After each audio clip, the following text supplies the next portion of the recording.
What's up, everyone? Tremaine Hayo here. Welcome back to Movie Day. Today we've got Matthew Rocca, filmmaker extraordinaire, and we're going to talk about the Dexter New Blood season finale. Tonight's the night. That is the night, dude. Wow. Oh my gosh. So you watched it yesterday, and I watched it. It was crazy because someone tweeted about it being like it was Saturday night, and I was like, it was like late. I was like done with all my work, and I was like watching TV, and then someone tweeted something about the new Dexter, but they didn't give anything away. But I'm like, oh my gosh, is it out already? So it was like 10 p.m. my time. So I'm like, so I guess like Eastern time. Yes. I think they just posted Eastern time, right? So like I discovered this. It was a wonderful Christmas gift on Christmas when I had a family, reunion. I mean, hung out with my parents and my brother, and then went back home went back to my apartment at the end of the night, and I was craving to see the new episode of Dexter New Blood, and I was like, oh, I was like, maybe I'll just stay up till midnight. I was ready to stay up till midnight on Christmas and just wait until then. And then I just went and flipped through Amazon, and it was on there, and I was like, oh, Eastern Pacific. Oh my gosh, yes. Yeah, wow. Yeah, dude. So I guess so like all I can say, I guess for the first like 2 minutes, I'll just say like, if you haven't seen this movie or it's the series, watch it. Right, definitely watch it, because we're gonna get into spoilers. We're gonna talk about everything. Right, we're gonna go deep. We're gonna go a deep dissection. So do not watch this until you've seen. Yeah, don't watch it until you've watched this whole series and season. And because I would say like don't even watch the season unless you've watched the whole series. I would say. Yes, because it just I mean, you could watch this without watching it, but it just the effect isn't nearly enough. Yeah, if you don't, like, if you've watched all of it. Yeah, man. Yeah, dude. Wow. Just wow. Amazing. So yeah, I guess let's just jump into it. I feel like, okay, if you guys haven't watched it yet, this is your warning. It's your last freaking warning. Yep. We're going to talk about everything and like the cat's out of the bag and all this stuff. Wow, dude. Wow, man. It's crazy. Like, the thing is like, I was so pumped to see it, but I almost didn't want to watch it because I knew that like, once I watch this, it's going to be the end. It's like, this is the last thing I'm going to see of Dexter, like I just kind of, I felt the same way. I was like, there was a part of me that had, a sense of hope that, like, we didn't really know, because they called it season finale, not series, right? So I was like, oh well, maybe that means we're getting another season, right? And you and I talked about that with the very first episode, where we were discussing maybe it'll go on for more than one. And so there was that part of me that was hoping that, but there's also that part of me that doubted it and felt like, it seems like for Michael C. Hall to come back and really feel compelled, like, to tell this story, it felt like it was probably going to be a whole story, like a resolution. And so I felt the same way as you. And I got up, and my tradition with my family, with my parents, is I drive out here every Sunday and watch the New Blood episode. And it's sometimes it's twice. Like, I'll watch it with my mom, they'll watch it later with my dad, whatever. So like, I was ready to take off early from my place and come drive out to my parents' place, and yet at the same time I kept putting it off because I was like, but I'm kind of afraid too. It's like, I was excited, but I was afraid. And also Tremaine, for all of our viewers to know, sent me the funniest text at midnight of your reaction. Just, you should post that on the video. Yeah, dude, I was like, oh my god. I was like, don't spoil it, don't tell me anything. I know I didn't, but it was like, that literally was my, like, it was crazy because it was like, I don't know if it happens, and is it like the 6 minute mark or like the 10-minute mark? It's like right around the 6 or 10-minute mark. Like my expression was that.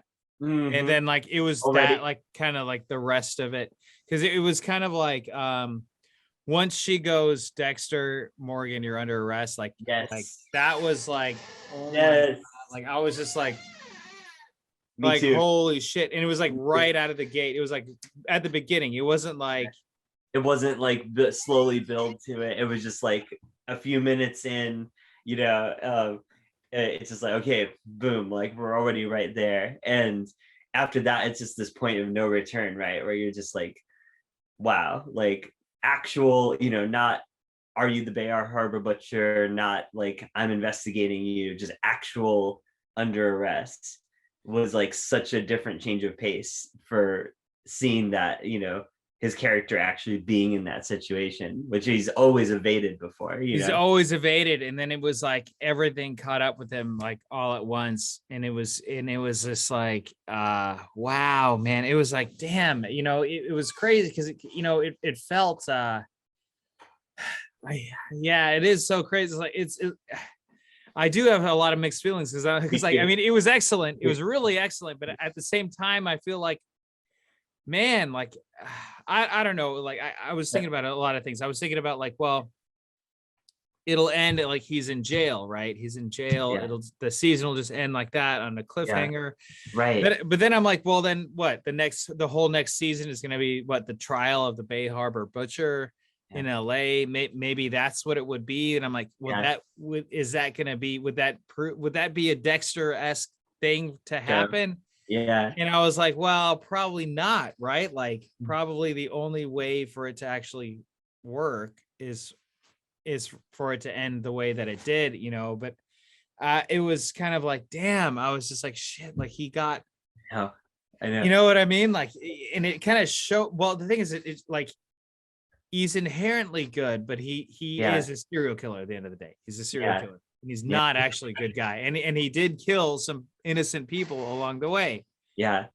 And well, and what was interesting, which I've seen raised, you know, a lot of controversy just looking at, you know, some people's thoughts and reviews and stuff online, was that aspect of, and to me, I think it makes sense for his character to break his code at this point in the show. But I think that perhaps maybe they could have cleared this up a little bit for some people to truly grasp it. But when he kills Logan, right, who's such a good guy, and they make such a point of that throughout the episode of like, you're a good man, and you know he's a good guy and he's helping with Harrison, and they really kind of hammer that home. And then that makes that moment where he does kill him, like, you know, such a betrayal of the code, and it's such an out of character moment. But I think that was also, of course, I think that was the point, right? Because he could probably have, maybe he could have gotten away with it, you know, as he usually does with the lies that he spins, and with the fact that he gave Kurt up and everything. Like, he probably could have gotten away with it, or to some extent, you know.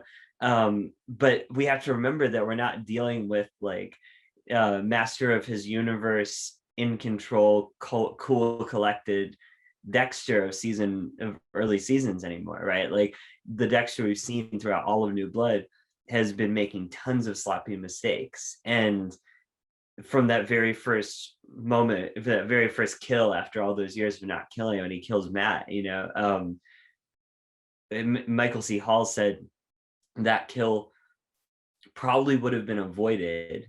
He probably wouldn't have done it, even though Matt was an asshole and in some ways fit the code. He probably would have kept going with his no-kill life if Harrison didn't come back into his life and re-trigger his emotions again. And, you know, when those emotions got reactivated for his son, that also did the opposite and made him like get back into his kills and become sloppy again. Like, throughout the show, even like when he tries to kill the drug dealer too, you know, like that kind of fit the code, but it was kind of off, you know, like, and it was very sloppy. So I feel like the killing with Logan, while yes, it is out of character, it fits the arc that he's been through in New Blood, you know, like, right, because Harrison, it's not just about him anymore, you know. It was kind of like, okay, yeah, like, one, he got sloppy with Matt, like he shouldn't have killed Matt, and then like two, he let his emotions get the better of him with the drug dealer, which ended up being the killer of the roommate, right? He killed the roommate. So there was like that, what was it, the wheel thing? And the wheel, yeah. What's it called? A wheel mark? Wheel mark, yeah, wheel mark, yes. Wheel mark, yeah, Yeah. something like that. Yeah, I don't know. But where it was like, like he isn't covering his tracks as well. The only way he's able to get away with it, because it's like small town police, like nothing bad ever really happens in this town. It's his girlfriend who's chief of police. She's kind of been overlooking stuff. She's kind of been glossing over stuff. But it was like, it was really mounting, and it was really like, like all of this shit is just coming to fruition. Like all this shit's going to come to bite him in the ass all at once. And that's exactly what happened. And I think a lot of the things though, it's like, oh man, I'm so frustrated, because I'm like, well, if he just didn't go to Harrison, if he just got away and just left Harrison again, he could be going off to another thing. We could keep going. We could keep going with more Dexter episodes, because it's so damn good. It's so damn good. And I'm so pissed.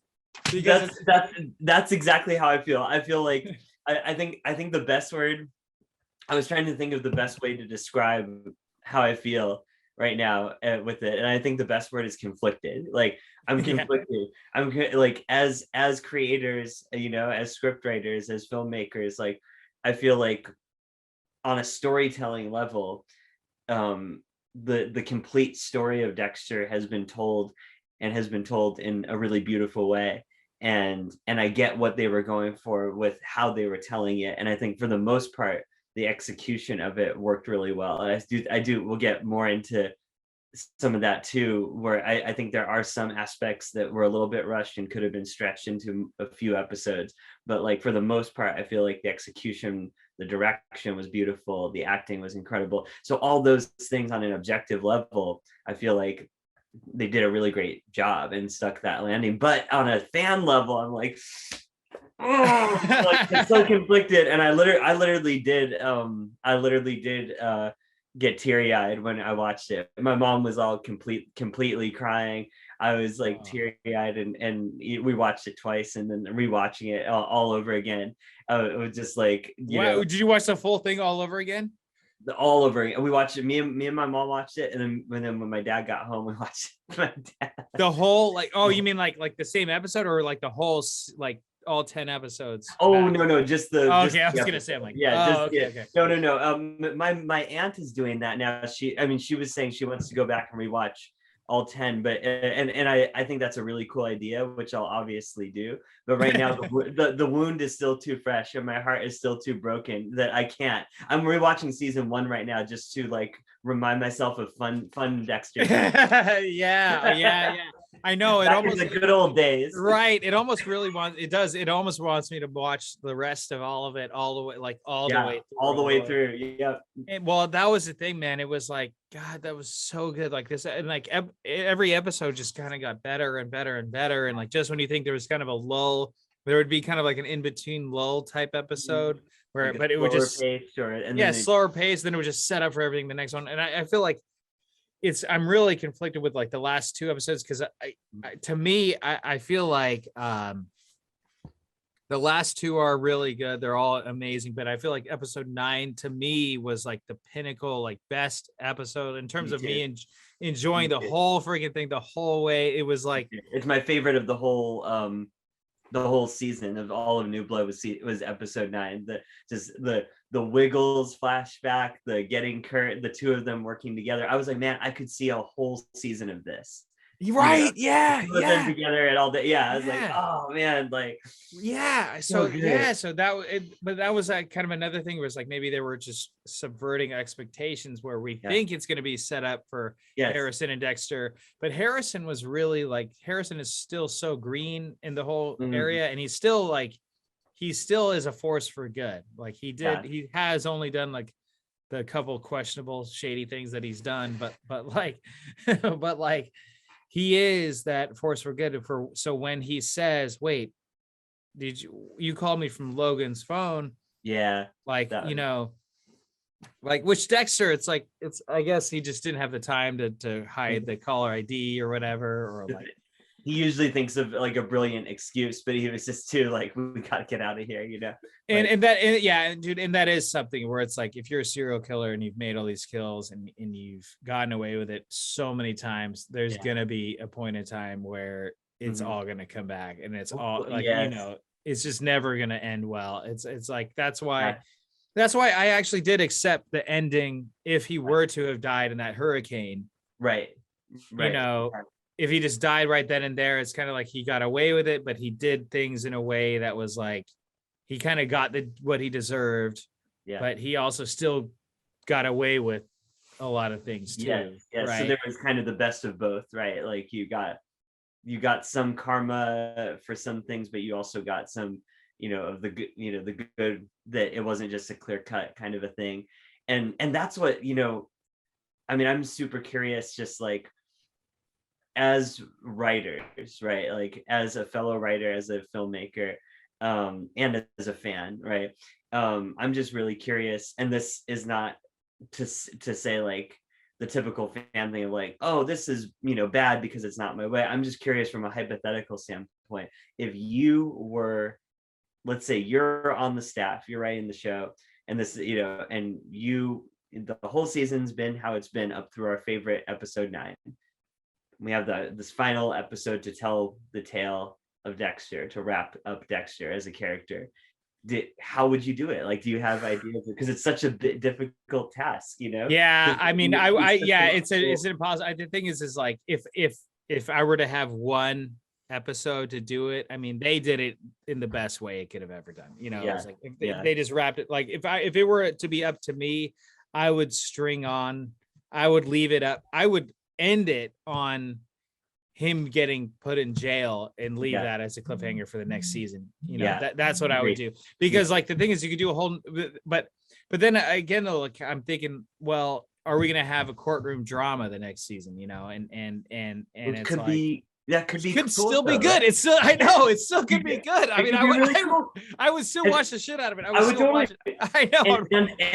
And what would be cool about that is it would return them to, they teased that, you know, and that, I think that was, a lot of fans, I think, were upset because there was such a tease of that, of you're going to see Angel again and you're going to go back to Miami and it be in court.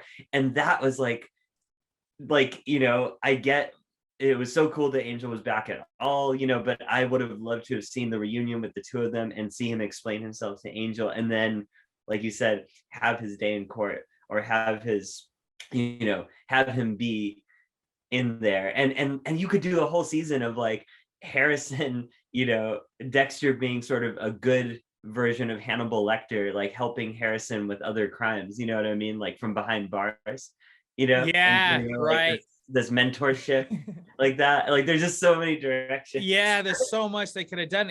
And that's what's so crazy, dude, is like they could have, and I mean, I don't know, that's the thing, is like, I don't know what that whole deal was with Showtime, if they were just like, look guys, like we gotta just, you know, whether, you know, because they've worked on this for so many years and so long, and you know how it is, like once you're done with like I mean, I don't know, it's kind of tough creatively because you could keep going infinite seasons of Dexter, as long as he's still getting away with it, or as long as he's you know, but I feel like there is an ending, and it is kind of like a Breaking Bad, where you know it's a tale, it's not going to end well for Dexter at the beginning, you know what I mean? It's like, if he's still doing what he's doing, chances are something bad is going to happen to Dexter, right? And so like they could honestly draw it out, but to be honest though, it is kind of like, it was as a swan song. If we just take this last season as like the complete swan song, where they're like, you know what, we're going to actually make all the fans happy, not just half of them or 30% of them or whatever it was. We're going to just do it and just do it right. I mean, they still could have drawn out that last episode to like 3 more episodes. You know, I feel like, I feel like they could have really, right? Because it's still, there's so many aspects, like you're saying, of that's, I think, what I've seen so far with other fan reactions is that a lot of people knew it might end tragically, but a lot of people were upset in the feeling it was rushed. And and I can understand that, even though I thought it was really beautifully done. I do think that there's certain elements that did happen a little bit fast, and if we just had a little more time to settle into, okay, Angel's coming out, they're gonna have a face to face again, he's gonna go to Miami, just little things here, and getting to see the noose tightening more before he makes the decision to actually kill an innocent with Logan, to put him even more into a corner, and just have all of those things, just draw it out for like 2-3 episodes, like you said, and we could get some of that, like Harrison discovering like what really happened with Rita, and we could feel more of his anger at the end, because we could see like, oh yeah, well, this kind of was Dexter's fault for letting Trinity live and stuff, like just, Well, you could it was those stretch things. out a little. It's like, did they die? Did you kill them because of you, or did all the innocent people die because of you? Right. So it's like he killed Trinity, but obviously would Rita be dead if it wasn't for Dexter? And of course the answer is no, right? Or Right. yes. I mean, she'd be alive, right? Like She'd be alive. Yeah. So that is that whole thing where it's like, it is that thing where he does good, for example, but but by doing what he was doing, he brought in a lot of bad to his own family. And then also at the same time, though, I kind of like the fact that we don't see him and Angel. We don't see that happening. It is something where it's like, that is the tragedy. Like you were talking about, like it's almost in your text, it's almost Shakespearean tragedy, where it's that level of, you're expecting this, oh wow, Angel's coming back, and he's in, that whole scene is like, I'll be right there. Him and his accent. I'm sorry, dude. And he's like, I'll be right there. Like, like Angel, dude. like I don't know, him and his fedora hat. Like he's a good character. He is a good character, but it was a great callback. He came back, and the thing is, though, it was part of his past, right? So part of it that is actually almost to Dexter's benefit is that we don't see Angel confronting Dexter. We don't see Dexter trying to cover up any story. We don't see that loose ends. I think what was interesting, though, is with Harrison, shooting Dexter, right? And then the chief of police saying, I didn't see you, you got to run and never come back. Yeah. Which is really interesting, because I feel like there is, well, but the thing is, like, I was thinking, well, why? Because he could have been okay. He could have just said, hey, he killed his dad in self-defense or whatever. Yeah. He gotten away with it and still been able to live in that town with Audrey and all that stuff. But then, like, the more I thought about that, I'm like, you know what? His life would be ruined in the whole small town. Oh, his dad was actually he'd live under that shadow of all that, and there'd be like, everybody would know everything, right? It would be all the gossip, everyone would know, and he'd always be like the son of the Bay Harbor butcher, right? Like, so I think he needed to, that, like, she gave him that chance to just get out and just have a different life somewhere else, which of course raises a whole bunch of other questions too, of like, where will he go? What, my mom had the cool theory that maybe he, Dexter had that hint about, like, we could go to LA, it's like Miami, but less humid, and like, maybe he will do that, right? Like, maybe he'll go and start his own life in a crime-ridden city, and maybe he'll be law enforcement, but maybe I like to think that the sacrifice Dexter made, I feel like, would be a little bit meaningless if Harrison is going off and doing the same stuff that Dexter did. Like, as much as we as fans think it would be cool, like, to keep the story going, I feel like his dark passenger should be like gone, from Dexter's death. That, right? And so he could be like maybe saving people, but without the killing people, right? Well, yeah, and that's kind of the whole thing, is that Harrison, that's what separates Harrison from Dexter, is that Harrison is more of, he had that whole, growing up without Dexter, he had that whole right and wrong. He has this darkness about him, but he has the choice now to not choose to go down that route. He sees firsthand the complete like what like that kind of life and fruition will come to, which is his dad, Yes. like this horrible ending that his Yes. dad experienced, and becoming that. And he didn't want to become that. He didn't want to be Yes. someone to start his whole life or change his Yes. name. And he finally felt like he fit in. And then like, as soon as he feels like he fits in,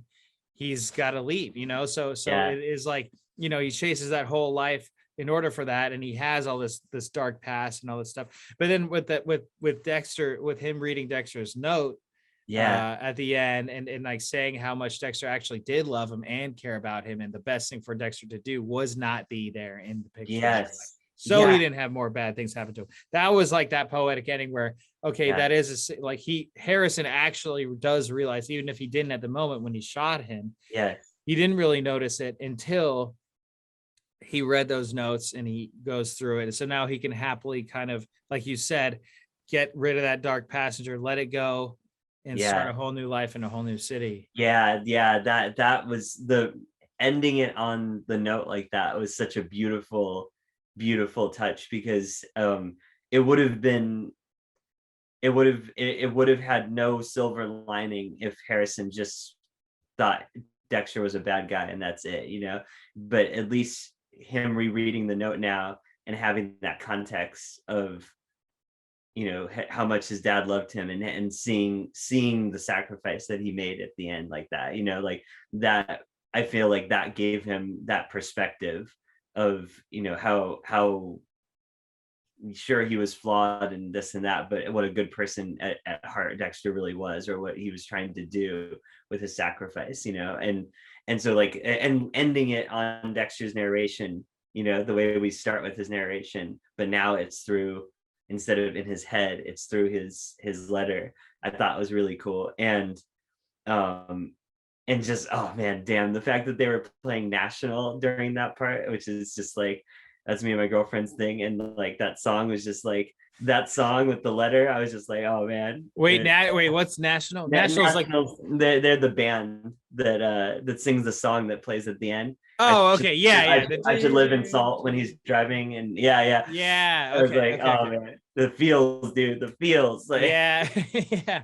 Yeah, I know, dude. Like, this was the whole season. I mean, every episode, I was just like, I don't want this to ever end. I just didn't want it to ever end. I was just like so gripped, so spellbound by the whole thing, the location, the acting, the writing, the story. Everything was like top notch. And it was something where, because I was blown away by going back to Breaking Bad. Like, Breaking Bad to me was an amazing beginning, middle, and end, like a perfect thing, perfect structure. Yeah. And then like for this, I mean, I guess like, you know, the couple seasons that people don't like of Dexter, I mean, I feel like New Blood just topped everything, to like, in terms of TV series, series of writing, directing, acting, editing, producing, everything was just so stellar, so top notch. Like, yeah, you had to suspend your belief a bit for the serial killer stuff that he would get away with, but dude, I mean, just the quality was just so well done. I mean, it was just so well done. It was so gripping. It was so amazing. Like, I can't wait to watch it through all the way back, one episode after the other. Yeah, me too. I feel like it was just, even like watching in the finale, just that epic like establishing shot of Iron Lake, you know, as it's like the camera's craning over like that, and just gives it that different viewpoint of it and stuff, and the colors and the look of it. I was like, man, like, I'm really going to, you know, we had 8 seasons of Dexter in Miami, but just seeing that, I was like, man, like, they've really given us a whole world. And, you know, this world of Iron Lake, and the characters, and just the arc that they've taken us on here, and the journey. I was like, man, I'm really gonna miss this world. You know, I was like, just the world they've plunged us into has been insane, just beautifully done. Yeah. Oh, totally. Yeah. Because I was always like, well, yeah, how are they going to be able to continue it? Is there going to be enough to go off of? Because Miami is such a big city. There's so many things to do, so many things, you know. But like for this, it was a different kind of story. It was more intimate. It was more, you know, it's even more suspenseful because the world is so small there, right? Yes. So the world is so small there. So it's like he really, like, when he slips up, he can't really get away. Like when he's on the thermal, he's on the thermal cameras, Yeah. right? It's like, it's obviously him. It's obviously, the gun and him, and so it's like, word travels so fast in a tiny town, right? Yeah. Like, Yeah. I mean, that is that added level of suspense, and it was just like, yeah, and it was sad because I don't know though. This is what's so crazy is like, it was 10 at least 1 hour episodes. Was the first one an hour and a half, or was that an hour as well? I think it was an hour. Yeah, I think it So was an yeah, hour. so Yeah. literally we're talking about 10 1 hour episodes, so 10 hours, and we're Yeah. still saying that it wasn't long enough. Like, you could have been longer, I what know. I mean? It's true. Yeah, Yeah. it's true. When you think of it, that's crazy. It's like that, 10 hours, and yet it's we got what is it, 10 hours? We got like three, no, yeah, like three movie lengths, four At movies. least 3 long ass Yeah, movie lengths, right? Yeah, like, or four, or even 5, actually, 5 yeah, 2 hour long movies, 5 yep, 2 hour long movies. yeah, yeah, You're right. So it, like, 5, if you're looking at, oh, this movie's 5, like, there's 5 of these damn movies, like, that's ridiculous. But like, no, I mean, it is literally, yeah, it's like 5 movies in one, and they're all really stellar, and it's so well done. It's so good. Like, yeah, it is so bittersweet because yeah, I could keep watching it yeah. forever. I mean, if they keep up with the quality and just keep the story going, I mean, I'm on board to watch it all. 100%. Yeah, 100%. Like, and just that's something my mom brought up today when we were, and I thought this was such a good point. We were, when I said we're rewatching from the beginning, season one, and going back on that journey, and also it takes some of the sad taste out of your mouth watching the really fun times, in Yeah. early Dexter. But as we're watching, like, there's that moment where, there's that episode in season one where, like, he saves, there's those, like, people who are killing immigrants and stuff, and throwing them in the ocean and locking them up. And Dexter, kills the couple that's doing it, as he does, and then he opens up the little shed that they're being kept in and lets them free. And just in that moment, right, we were looking at that moment, we were thinking, like, if you really think about, like, the finale really showed us, yes, there have been innocents that have lost their lives because of Dexter to some degree or another, and they showed us that aspect of the darker side of what he does.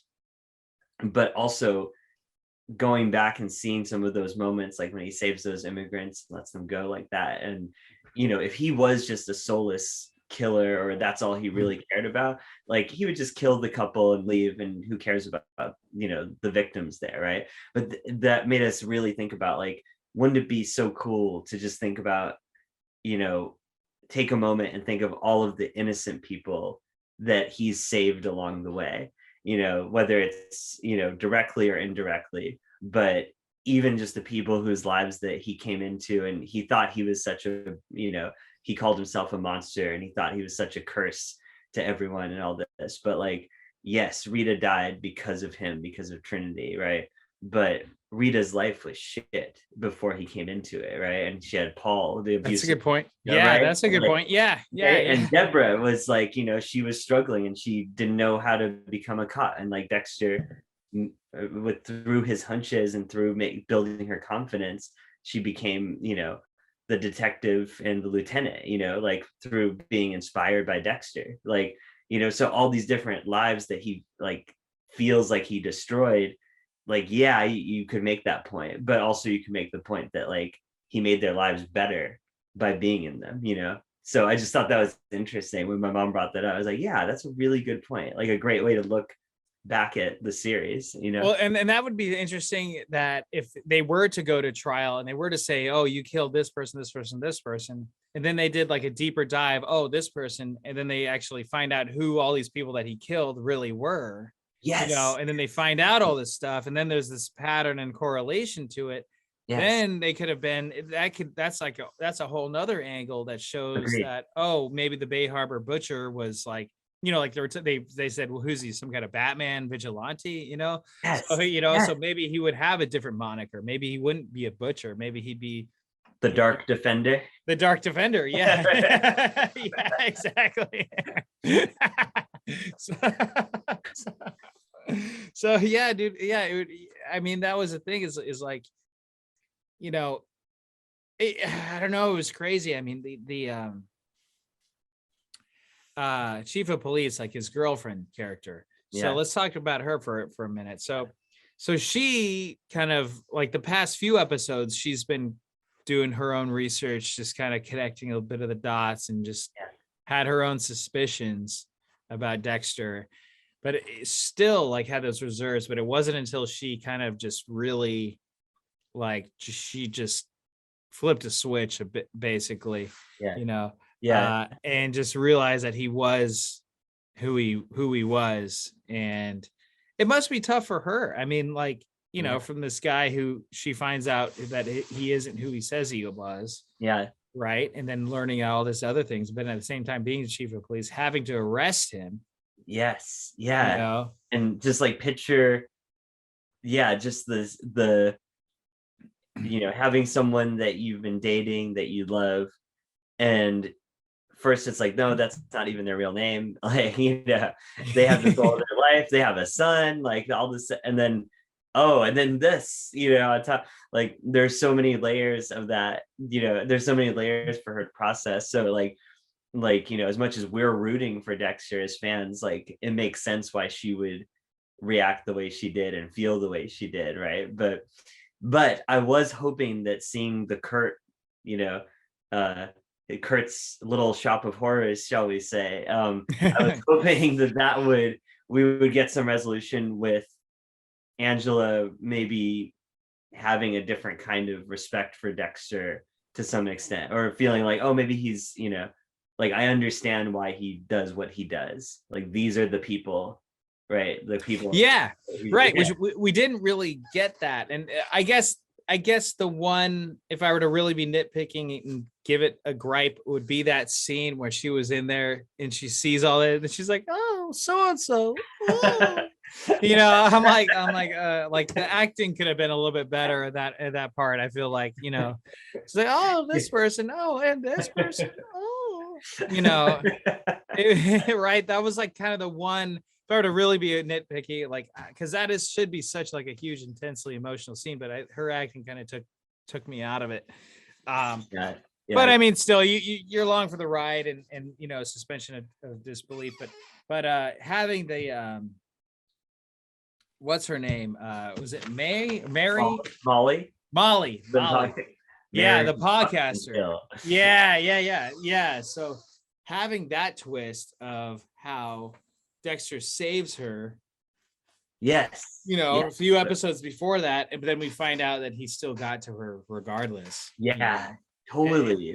And that was really interesting, because it was like, it happened off camera, off screen. We didn't see it actually happen. We didn't expect that, but then we find out that, like, that's kind of another thing. And so and that was a character that it is interesting, because I think a lot of it was kind of subverting expectations, where you think that this girl is actually going to find it. Like, this girl could find him or become like the one to find Dexter. Like, the one to find out Dexter, or the one to find out Kurt, or but she ends up falling victim off camera, off screen. We don't really see it happening, but it all foreshadows it.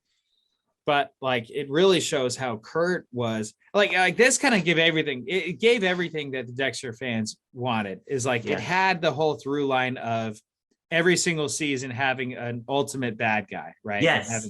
Right. Totally. Like, it gave us that, but at the same time, it gave us that whole kind of the main plot, which is Dexter being sloppy, trying to live his new life, trying to be normal. And that like Dexter's demise, like essentially his demise is like the main, that's like the main of the plot. But we still get Kurt, we still get the kill, Yeah. you know, he still Yeah. kills, you know. And we get you know, Clancy Brown, his performance as Kurt, right? Like we get another classic, you know, just incredible star actor as an epic, you know, big bad, right? Like I we get hadn't seen him in anything else. What else has he Oh been man, in? he's one of those guys who's in like he's in Shawshank Redemption. He's like in a lot of he's in a lot of different things where I think he's a bad guy in Shawshank, but he's in a lot of different things. But he's kind of he's not like he may not be quite like John Lithgow level, you know, where it's like, oh, okay, everyone kind of know, but he's one of those where like you're like, oh, it's that guy again. Like he's, you know, he's like a character actor, right? You're like, oh, he's in this, he's in that. Oh, I didn't know he was in this. And for me, he does the voice of Lex Luthor from the animated Superman show too, which is like the Oh, I didn't know that. comic Oh, book wow. fans know him for, yeah. Which With is the so comic book fans, no.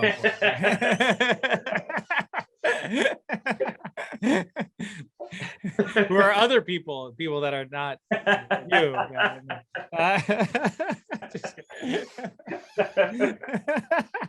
No man, his Lex voice is so great though. It's like you know when you read if you read a comic book and you hear Mark Hamill's voice as the Joker because of Okay. the animated show, like you know it's like that. Like he's just it's such an iconic kind of a thing. And I heard a little bit of Lex Luthor in his final scene when he was like when Dexter was killing him, you know, and he's like, "Oh wow, Jimbo, you really get me," you know. It's just that deep, gravelly, scary voice. It's so good.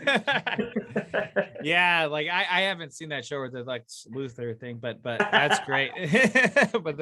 But no, that's cool, man. Yeah, like that was such a great scene, and that was so crazy. I mean, it was everything, and it was you know, like there was that delicate notion of introducing Harrison to it because there's no real way that Dexter could just not tell him because it's like almost it's like what's worse is, you know, it's all bad either way. Yeah. If he doesn't tell him, Harrison's going to be super suspicious, probably tell the cop girl. Yes. It's Yes. probably going to get around really quickly, or he keeps things, he lets Harrison in on it and lets, which is like, that's a whole nother huge risk because Harrison could, you know, go to a party and get drugged up again and loose lips, sinking ships. Yep. You know, so he, so that was like the whole thing, and that was a wild card, like because with Harrison in the picture, there was no way that that Dexter was going to be able to do exactly what he did, like he did before. Yes. You know, like there wasn't a way. I mean, just the fact that he's there is just, it's just, you know, it's just that added pressure, I guess, or that added, just yeah, he's not, you know, it's not just him and his apartment in Miami anymore. You know, it's not him having a cover up place. It's not him. He doesn't really have many places to hide here, you know. So yeah, there's no, that's, it's not like Miami where there's so many different, you know, different killers out there, so many different ways he can frame things, and you know, it's so much more small and linear, and there's really only one true bad guy there, you know, like it's not like that's a world populated by lunatics and serial killers like their version of Miami, you know, like but I will say I don't know about you, but for me and for a lot of fans, we kept feeling like the world was going to be revealed, the world of the kill of, you know, what Kurt has been up to was going to be revealed to be a bigger conspiracy, that there was going to be more than just Kurt, that Kurt was going to be the main one doing this stuff.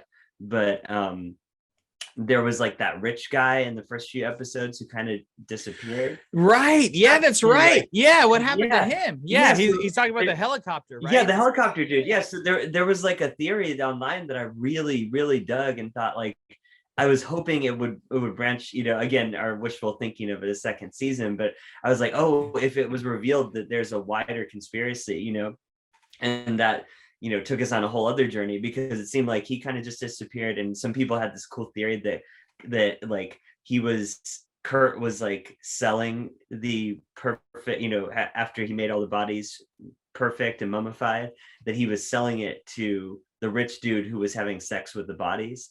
And Oh so my like gosh. Oh my I was gosh. like, what a cool fucked up theory. Yeah, well, it's interesting. Yeah, no, well, there was that other subplot that Kurt's dad, right? Kurt's dad, he blamed his Kurt's dad dad, for yeah. for killing the girl, right? But it ended up not. It wasn't the dad. I think it was him. Like it was Kurt the whole time, the whole nine, like for Yeah. 25 years. So, and then there was almost gives him a Trinity level record. He's close, but how many did Trinity? Trinity's 30 years, I think. Oh my gosh! Wow.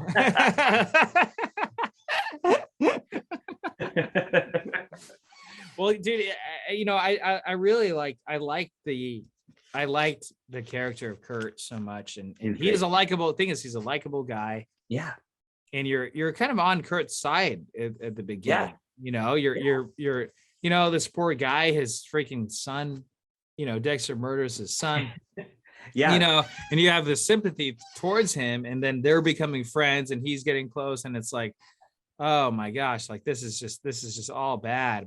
But there was that whole inkling of Kurt lying about his son. Kurt, then it's like, oh, maybe this guy isn't as good as he seems, right? Like why would he lie so much about the son when he, if he just wants to find him, right? So that was where things got truly weird. Like, like what is he really up to? Why would he lie about it? And was he on to Dexter, right? Like what game is he playing with it? And what I think Clancy Brown did such a magnificent job of was he really kept you guessing, right? Like even I went into it knowing he was the bad guy because they flat out said in like a press release that he was the bad guy. So wow. See, this is why I don't read all the press releases. I know.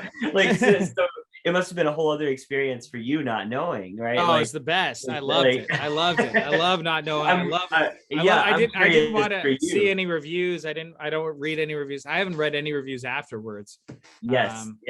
So you I'm curious because what I was going to say was for me going into it knowing he's a bad guy, even knowing that his performance was so good and so nuanced and so not like a bad guy performance through most of it at the beginning, like until you see what he's really up to, that it made me, even knowing that, it made me doubt it a little bit because he was like you said, he was so sympathetic and made you root for him. And his times with Harrison and everything, like the warmth he had, it did not feel like, it didn't feel like Trinity manipulating people, you know what I mean? Like putting on a show, but we know he's a monster, right? It felt like, no, he just genuinely likes the kid. Like it didn't feel like manipulation. Yeah, so it didn't feel like he was. Yeah, it didn't feel like he was doing it for ulterior motives. It didn't feel like he was doing it, for other reasons. But like it did seem like he was genuinely trying to help Harrison. Yeah. And then it kind of did drive that wedge between Harrison and Dexter, where Dexter didn't want him to be his, to work for him because Dexter knew a lot of things that Harrison didn't, and he couldn't really say that out or he had his own suspicions, right? Yeah. So, and then like Harrison was looking for that more father figure to teach him how to do stuff and not be standoffish and not be socially awkward. And Harrison and Kurt really gave him all of that.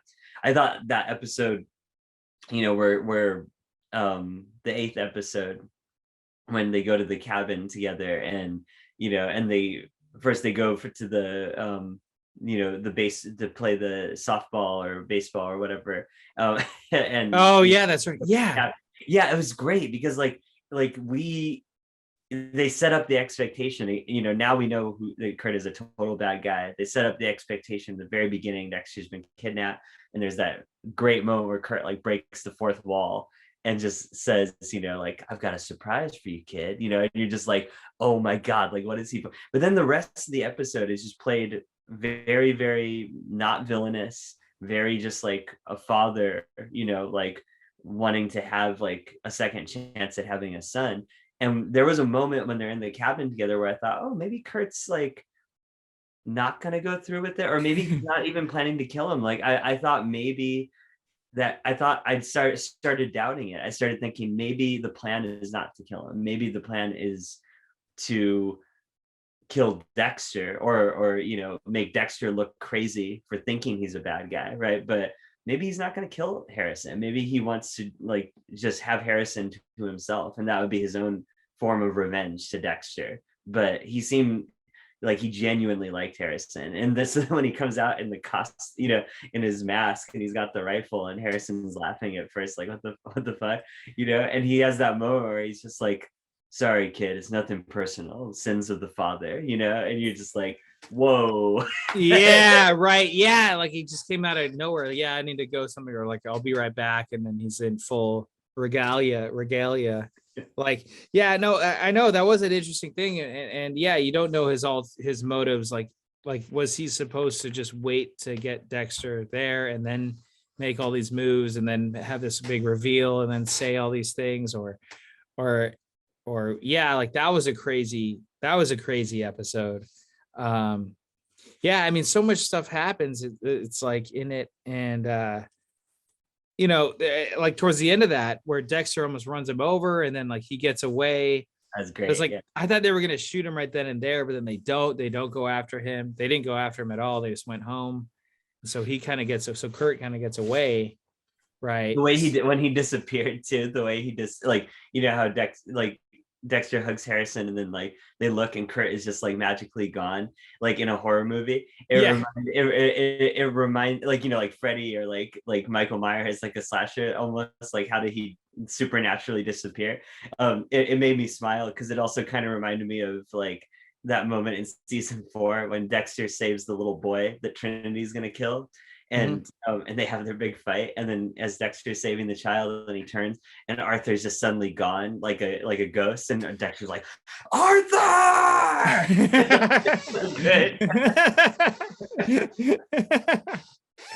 Yeah, well, that is the thing, is like that, like Dexter was so wrapped up in making sure Harrison was okay, that there is that time where Kurt can get away. Yeah. Yeah. And that ending though, right? When him and Harrison are in the car, and he says, I'm going to tell you everything. And when Harrison leaps out and hugs him, that ending was like, so like, oh man, like, it's so beautiful. Like, I wow. know. I'm going to tell you how I kill people, son. So sweet. I'm just going to turn this light down a little bit, see if it, it's okay. Okay. Well, no. Okay. So, dude, yeah. So I know. I mean, I think like in terms of, I mean, it's probably the best season. Excuse me. At least for me, it's like the best that I could have asked for. Is way better than, because it's like whenever they bring back the shows, or it's years later with a character, like a lot of times they try to do too much, or they try to do too little, or they're like they're trying too hard to recapture the old magic, and it's like they're trying to, they literally just replicate what worked before, but it's just not the same, because it's not the same, right? Yeah. So I love how they took a lot of the elements that we know and love, and a lot of the things that we know and love about Dexter, but like they really applied it to a whole new, like Dexter being in a whole new part of his life, like being more middle-aged, and being a dad, and being a boyfriend, and being a functional member of society, and and not being that guy that that's in Miami PD forensics, like he's it is like they didn't try to, but then like when the situation called for it, you get his skills come back into play as totally. So it's like, it wasn't, they didn't do it just like they only did it just because the situation called for it, right? So you're right. It wasn't fan service, or it wasn't like just trying to replicate the formula. It was like, well, when would it naturally make sense? Like when Angela's in the cave and she finds, her friend, and she says, I don't need Jim, I need Dexter Morgan. It's like, yeah, that makes sense right there. Like, it makes total sense that she would need his skill set. Yeah, it's like, that was great, right? Like, just those little moments where it's sprinkled in, like his true self emerging. Yeah, like that whole thing was great because it allowed him to, it allowed the story to add that whole thing where his girlfriend, who happens to be the chief of police, finds out that he's not who he says he is, but at the same time he's able to get away with it because he said, oh, I don't want to, I want to put all that stuff behind me, I want to, that was a whole, like he had his excuses like he always does, but it fit for the story. Like, it fit for him not wanting to, for him just wanting to work in a gun store in an outdoor shop and have a normal life and not go too crazy, Yeah, totally. And that was always interesting too, right? Like, we talked about when we did when you and I reviewed the first episode, like the interesting choice of him being in a gun shop and being around weapons all the time, like surrounding himself with the tools of the trade, right. Oh, he got the temptations around him, and but he wasn't using them, right? Like, yeah, right. It was interesting. It was almost like, it felt like oddly like penance or something. Like, he was like, there was a sense of kind of punishment to himself. Like, I really want to use this knife, like I want to, but I'm not going to use, like, it's like he's like the lion in the wolf's den. Like, he's right there, Yes. Well, the more I think about this too, is that they actually, in the later episodes, they don't really ever show Dexter back at the sporting goods store working. Yeah. Did they explain that at all? Like, why they never showed him back at work? No, I don't think they did. I think he just alludes to it. Like, I think he says, like, oh, I was at work today, blah blah blah. But I don't think they really showed it. I think they're just like, maybe they didn't have that set anymore. So I don't know. You're right. Yeah. You never know. Yeah, I know. Well, that isn't a real location, so I don't know. Maybe like, oh, did they? Yeah, it was a real. It's not called Iron Lake, but it's like a real town. Was that in Canada? Was that in Canada? I want to say so. I'm not 100%, but it feels like it would be, right? Like, the look of it feels like Canada. It's I know. Yeah, they film a lot in Canada. Well, and that kind of was the irony, because when he talked about, oh, well, let's go to Los Angeles, talking to Harrison, like, let's go to Los Angeles, and that is the irony, is that like they did a lot of filming in Miami, but they filmed most of it actually in Los Angeles. Yeah. So part of me was like, no, don't go back to LA of all cities. No, don't go to LA. Just don't, I always feel like, I feel like a lot of TV shows or series or even movies, like when they're set in LA, it's like, I just feel like it's lazy filmmaking, just because we're used to it. Yeah. Yeah, or you used to. Only a million other movies have been filmed in LA. Yes, totally. It's funny you say that, because there's only a few and far between modern ones that like really are like, oh, like, this had to be in LA or nowhere, like that was so intrinsic to it. And where it worked perfectly, because it obviously Once Upon a Time in Hollywood, right? That's 1969. Well, of course. That's the whole setting. I mean, that's the whole thing. And Licorice Pizza, which just came out, Paul Thomas Anderson. How is that, by the way? Is it good? I saw it twice. I'm gonna see it again probably on Friday. It's my second favorite Paul Thomas, second only to There Will Be Blood, which is saying a lot. Like, wow, it's amazing. Oh my god, go check it out. Really? Go check it out. It's great, man. I didn't have any attraction to see it, even though I do like PTA. I love There Will Be Blood, of course. But I don't know, like this coming of age story. I don't know. I guess maybe I felt like it looks more like a Wes Anderson film than a Paul Thomas Anderson. Yeah. Well, it's weird because I would liken it. I can see that comparison. I would liken it more though to like the vibe of like Boogie Nights, only more innocent. But okay, you know what I mean? But okay, all right. It's that kind of exuberance in the Valley and the 70s and all that stuff. Yeah. Okay. Well, I'll check it out. Because I know PTA is a better filmmaker than most So. Oh yeah, he's but to steer it back to what we're saying with the whole LA thing, yeah, it's like you're saying, what Dexter in LA, like of course totally would make logical sense and would work, but yeah, they filmed much of the original series there. There's so many other places that could be interesting to explore. When he said that, my mom was like, why not San Diego? Right, yeah. Well, yeah, no, like San Diego's a great spot for a series. I mean, anywhere but LA, and like, so that was kind of part of it, where I like the fact that he doesn't actually go to LA, right? He doesn't actually see Angel. He didn't actually go to court. He didn't actually get the electric chair. He didn't, he didn't, we didn't see him, I think part of it is kind of unnecessary. It would be kind of drawing out the inevitable, Like right? we know it has to end. We knew it had to end at some point, and also it's kind of like, well, if he didn't die in the hurricane, and he got away with it last time, I mean, he had to kind of die now. He had to, and even though it was like, oh man, there was that one part though too when Harrison has a gun up to him. Yeah. And he goes, you're gonna have to turn the safety off, remember? Yes. To kill me. Yes. And it was like part of me was like, damn, run, Dexter, run. I don't, I wanted to see him run and be like, you should have turned the safety off. And then like him running while Harrison is like trying to configure it. Yes, totally. I totally know what you mean. Yeah. Well, also on that same moment too, and he says that, and then Harrison aims, and then you hear the gunshot, but you don't see him right away get shot.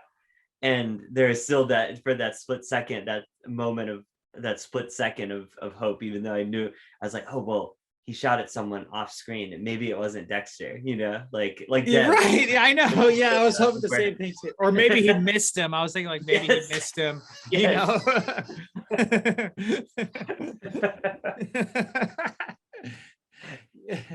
Yeah, so were you thinking like, oh, maybe he missed him, maybe he gets away with it, maybe he well, I was thinking that, and I was, and I felt like probably he's gonna die at this point, but there was some sense of hope that maybe, that would happen.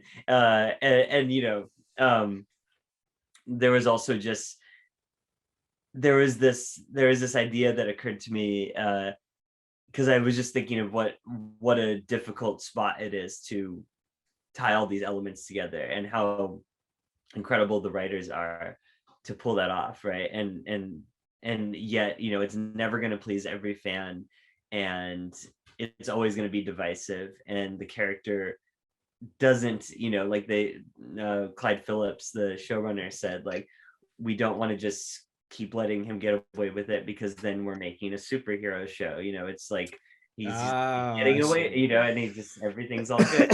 And he's like, no, we want to tie it definitively and really wrap it up. And so I was thinking of that, and I was like, okay, well, without the fan service, without a season 2, without all those things, him having an epic, almost Shakespearean death like that makes us cry and makes us sad, and everything is like, that works really beautifully. And I was thinking of all these different scenarios in my head, and one of them that occurred to me was when Clyde Phillips had talked years ago about his original idea for how it would end,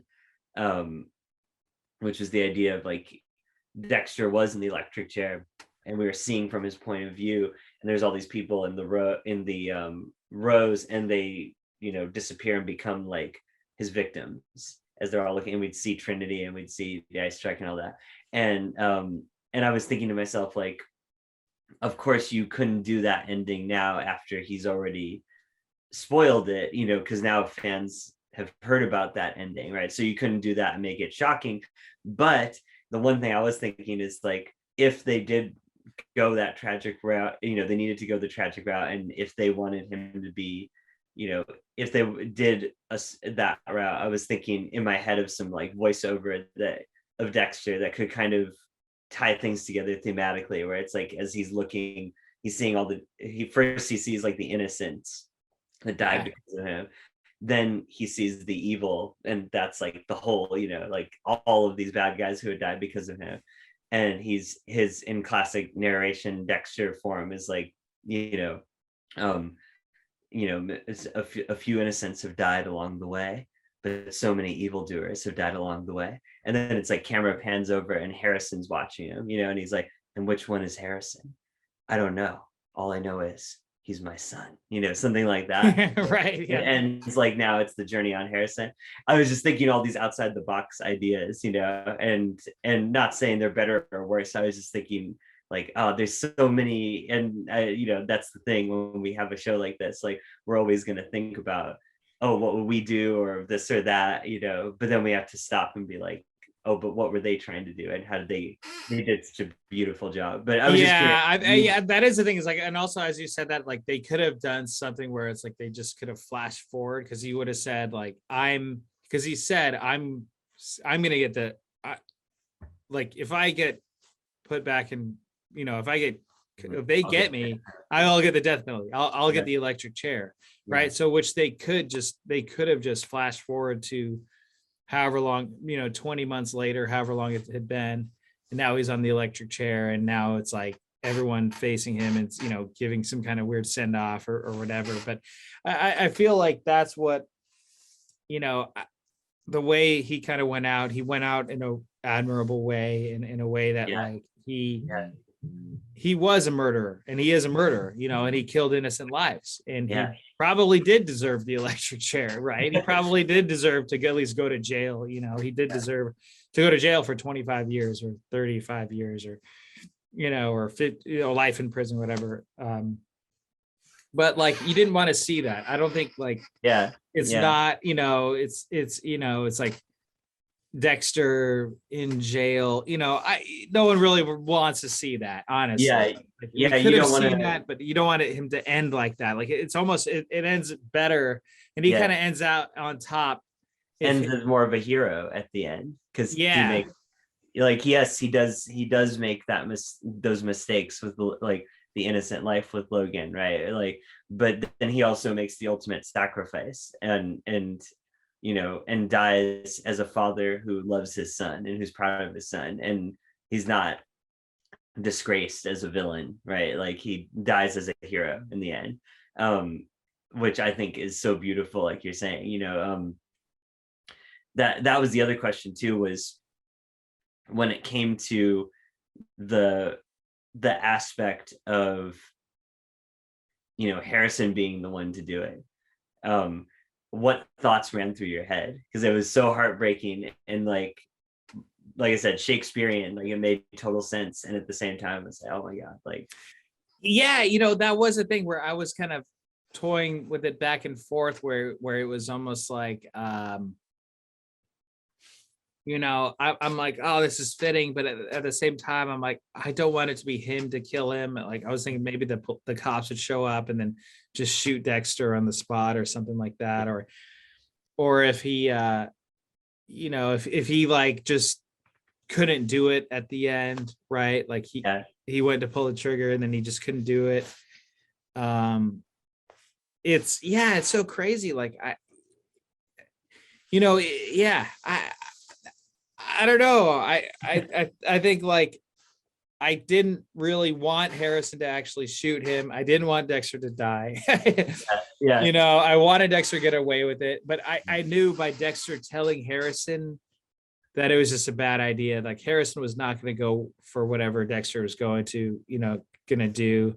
You called that when you and I talked about that like 3 weeks ago, when I was like, oh cool, he's going to teach, like I hope he teaches in the code, and you were like, no, that's not good news. Like this is not going to end well. You called that when we talked about that. Thank you. See, thank you. Yeah. So like, because I had that inkling that Harrison is not actually like Dexter. That Harrison, if you let him in on this, he's not really that type of guy. He's not like this cool, chill guy that's gonna just let him get away with this stuff. Like he kind of was a straight edge. He kind of was this goody good, but he had that like bad side to him. Obviously he had a little bit of the dark passenger, but he wanted to be that wholesome good guy, and he's like, oh, I've stood up for myself. I've done this all on my own. I'm responsible. I've done this, and he has that chip on his shoulder from the 10 years of being abandoned by Dexter, 10 plus years. So so that's why I was like, no, don't tell that's why I was like, don't go, like, don't tell Harrison. I mean, just leave on your own, leave Harrison behind again. Yes. Just Yeah, leave his like, get out of here. Yeah. Yeah. Well, it started to hit me with the last episode, was the episode 9, our favorite, episode. The first time watching it, it was just a pure joy ride for me. Like, it was just pure fun, and just to see him teach Harrison the code, to see those callbacks to the early seasons, to see them capture Kurt, all of it, like, to see all these things come to fruition, to have the serial killer vigilante team up, father and son, was just like, all of it was perfect. And like I said, I could watch a whole season of that. I think was just awesome. But rewatching it is when I got the sinking feeling, because I rewatched the episode before the finale, and rewatching it is when I got the sinking feeling in my stomach, like, oh, this is probably not going to end well, because the way that Harrison responds when they kill Kurt, like, there's just these little shots, like when Dexter is telling Kurt, like, bullshit, this wasn't about saving anyone. This was about feeling the fear inside of them. This was about feeding the darkness within you. And like, the camera just shifts to Harrison, and he just looks like, oh fuck, like he's describing himself, like there's just this revelation. And then when Dexter's like, are you okay? And he's like, yeah, I'm fine. And he starts like sawing up the body parts, and it's much gorier than we've ever seen. We usually just cut away from it, but we really saw him cutting it up in the blood and stuff. And Harrison's point of view was just like, no, he's not ready for this, like, right. Yeah. He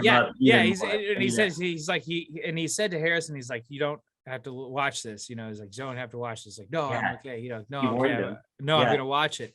And then he did. And like you said, it was more gruesome. It was, Dexter was more angry. It seemed like he was more like just really, and you're seeing just sawing off body parts. I mean, it's just like really gruesome. And there's no 18-year-old kid or 17-year-old kid, however old he's supposed to be, that's going to watch that and not be scarred for life. Yes, it's like that is. And then, then they showed Harrison, and it's like, he was not ready for that. He wasn't ready for that, no. And the way it happened, like, no kid is actually ready for it. Like, as much as he might say that he is, there's no way that he is. It's just exactly, there's no way that he could, and having been through what he went through, Dexter, again, it made that point, right, of like, it's like with Batman, right? It's like there can only be one Batman, right? There's in Dark Knight, when there's the vigilantes, what makes you different than me? I'm not wearing hockey pads, right? Like, I'm not wearing hockey pads.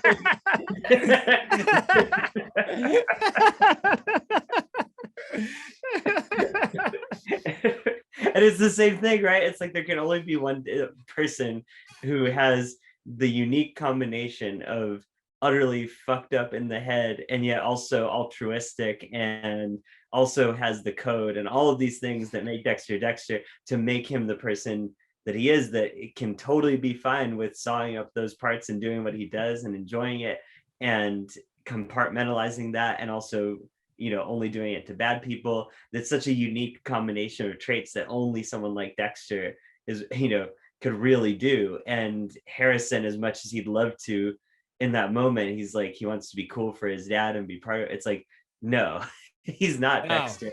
He's not. And he's not. It takes a certain personality to be capable of doing what Dexter's doing. And then, and like so many other things that Harrison would have had to go through just to get to, like when he said, like, how many have you killed? Like over 100. He's like around 100, right? Yes. So it's like 100. It's like, whoa, so he's like not even 100th of the way there. And so to actually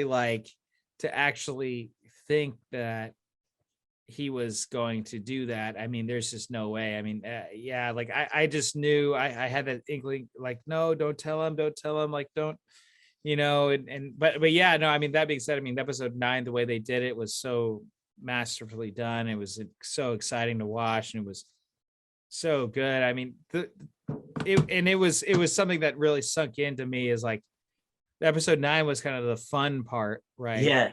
And Yeah. then episode 10 was like, oh shit, this is the not fun part. This is when Yes. Yes. all of the bad things, like, you almost feel guilty yourself. Like you feel guilty. Like I felt guilty, like just watching that whole season and seeing Dexter get away with stuff and being happy for Dexter, and like, Yeah, you get off on it. It's like, yeah, right. Yeah. So, and it was just like, oh my gosh. And then it's like, oh wait, no, like you do not want to be put in this position like this.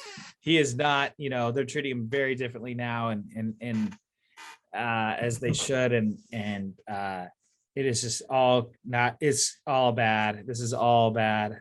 It kind of when you put it that way about the fun part, and then this is the like the epilogue of the not fun. It kind of reminds me of like Goodfellas, where it's like you're having so much fun, you being a gangster with him, and there's the music and the sex and the drug and all this stuff, and then when they in the last 20 or so minutes, the music's gone, and it's him, just the hell that now he's living through, and he's like, this is the bad time. Like, it's like that's it, right? Yeah, completely. Yeah. Goodfellas. Yeah, Dexter. Wolf of Wall Street has it too. Yep. Like Wolf of Wall Street. It's like, it's not going to end bad. It's not going to end good for this character. Like this, like there's only two ways these characters end, right? Either one, they're dead, or two, they're in jail. Yep. Right? Yeah. It's there's like, only two. There's only two ways that this is gonna wrap up, and as I said to my mom when I was comparing Dexter to Shakespeare, it was like, you don't go see Romeo and Juliet or Hamlet or Richard III or Othello and think, well, maybe it's gonna end happy, like it's like you know it's not, right? And there's this, how that it's going to, I mean, Shakespeare puts it in the title, the tragedy of Macbeth, the tragedy of Hamlet, and it's like basically could be called the tragedy of Dexter, because that's like the whole show has played out like a tragedy, like, so it's like you kind of know that it has to end that way, even in the back of your mind you're hoping it's not. Right. Yeah. Well, and that was, I guess going back to the season finale of was it 5 seasons that they did and then they stopped, or 6 or 7? 8. Sorry, 8. Yeah. Is that yeah, that's wild. So after the 8th season, that's why I was kind of happy if he didn't get away with it, if he died in the hurricane, like I was happy with that. And I was happy with him, like, just having that fake beard at the end, and, that was actually like my one gripe. I was like, just grow a regular beard, or just have him grow some scruff. Like, have him grow some kind of scruff, like not have this fake ass, or make it look real. At least make it look fucking real. It's like fake ass beard. Yeah, like I was okay with that. I was okay with, what, he's living his life. He lives as a, I was thinking that he was just going to live as a hermit, the rest of his life. Me too. Yeah. Right. And like, I was happy with it. Like he kind of got away with it, whatever. And that's cool. But like with this, it is like, you know what? It was kind of the rightful ending, and probably a better, more masterfully. I mean, it was all really well thought out. And I mean, again, they could have still taken 2 more seasons to get to this point. They could have easily, man, easily. Sure. I wish they did. I wish they did. They really could, because like there's so many plot lines that could have, with the Bay Harbor thing, the fact that all came together in the end, as quickly as it did, like that, all of that stuff, a whole other season could have been literally all of that, right? Like you could have had a season of like Dexter and Harrison on the run. You could have done so many things I through would have that. loved to Then, see that. I would have loved yeah, to see that. I mean, yeah, right. Dexter Harrison on the run. I mean, yeah, I mean, gosh, easily see that. I could have easily seen them, looking over their shoulder. That would have been completely different, though. I mean, that is the thing. It's Yeah, like that would have been, yeah. I think that is kind of it the would have beauty of, changed the meaning of it. Yeah, yeah, like because I guess like because how every season of Dexter is like it's contained within the location and the characters yeah, that are there. yeah, If he's like traveling on the run on the road, I mean that's just it's not really feasible to do for television, at least not like not. I mean, even though they had it seems like they had a decent budget for this, like yeah. That's the only, yeah, there's only one show that I've seen do that so brilliantly, which was Prison Break. They do like after the titular prison break of season one, the whole second season is them literally on the run from location to location. And I don't know how they did that on a TV budget. It's so well. It's super wow. suspenseful like that. Yeah. I was like, wow, I guess that can be done. That's crazy. Like, Yeah, that's cool, man. Yeah, I never saw that show, but one of the next ones on the list no, no, after Hannibal. no, nothing.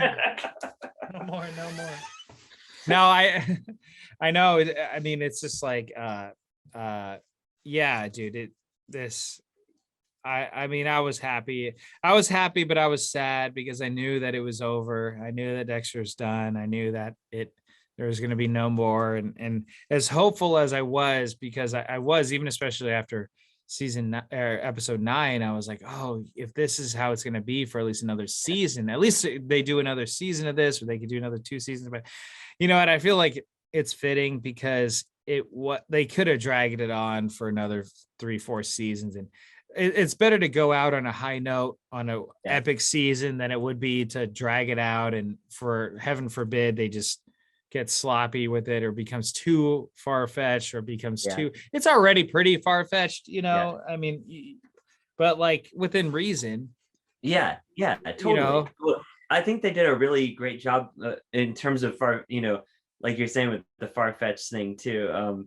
There's there's some seasons where it gets pretty outlandish and stuff, and like that's part of the fun. But like the season felt like with New Blood, it felt like they did a really good balance, I think, of stretching a little bit of what's plausible, but at the same time it felt very grounded. Like it felt almost totally. like this could have really happened in real life, like it felt like it wasn't too, not so many crazy, insane, out of this world plot twists and crazy big scale things happened. It felt like self-contained and in this small world, and a little bit more like subtle, like it just felt like, okay, this could have really happened and possibly went down this way. And then the way that he does end on such an intimate, small scale level rather than this big thing. Yeah, because it easily could have been like the entire police force, SWAT team surrounding him, and get Yeah, him in jail. A whole. yeah, It could have been like this whole production, this whole thing. But yeah, like how it was and how Dexter got away, but he didn't get away. Like he couldn't. You can't run from your past, right? Like yeah, you couldn't run. Like all that stuff was bound to come back and bite him in the ass at some point. And yeah. yes, yeah. So how did you feel like when you thought about Harrison shooting Dexter? What was going on Oh yeah, it in your was. mind? I felt really conflicted too. It was like I felt like I didn't want it to happen, and I know, like some people speculated online for like a few weeks that maybe something would happen with Harrison killing him. And then there was like last episode when he gave him the gun for his birthday, and he said, or I mean for Christmas, and he said, I was, never really, I was never really a great shot, or like something to that effect, where it's like guns were really never my thing. And I thought, oh, like, no, like I felt like they were planting the literal Chekhov's gun there. And I was like, no, but maybe not. I tried to put it out in my head, And then when they had their argument in the forest in in the finale, and Harrison, you could see him starting to run back to the car. I was like, oh, fuck, he's gonna pull it out, and then when he pulled it out and they had that face off with it, kept hoping that something would either interrupt that moment, or that, like you said, Harrison would have a change of heart and somehow realize, like, no, I can't do that, or that's, my dad's not the bad guy I'm thinking that he is. I kept hoping for that, and then when it did happen the way that it did, it's like I knew that when it made sense and it felt inevitable, and it felt like, inevitable in the way of a tragedy. Like, it felt like it does make sense, um and it makes emotional sense, that because Dexter says that to Harrison, where he's like, this is the only way out, and then Harrison says, for both of us.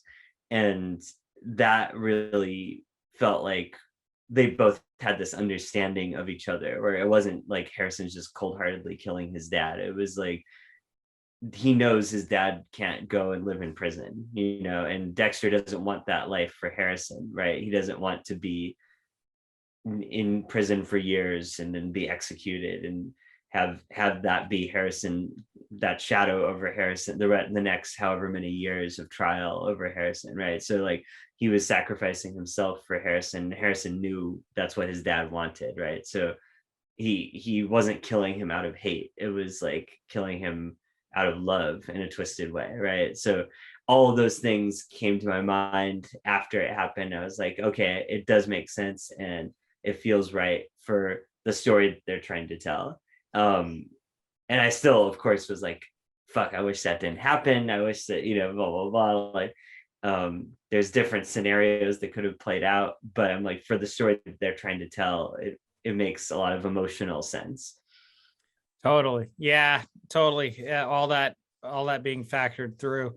I guess my question would be, is that when his girlfriend comes in and says, "Hey, you got to go down this town and just never come back," and then, he's like, well, "Why?" Is like, "Because I never saw you." And then she wipes off the prints on the rifle. My question is, like, how is she going to explain him, Dexter, getting shot? How is she, who, what is she going to say? Oh, someone randomly in the woods. She can't say that she shot him with that rifle, right? Yeah. Like Yeah, that's a good question, because until you brought it up, I was just thinking she would say she shot him as he was trying to get away. But yeah, that's true about the rifle. That's very true about the rifle. That's a really good point.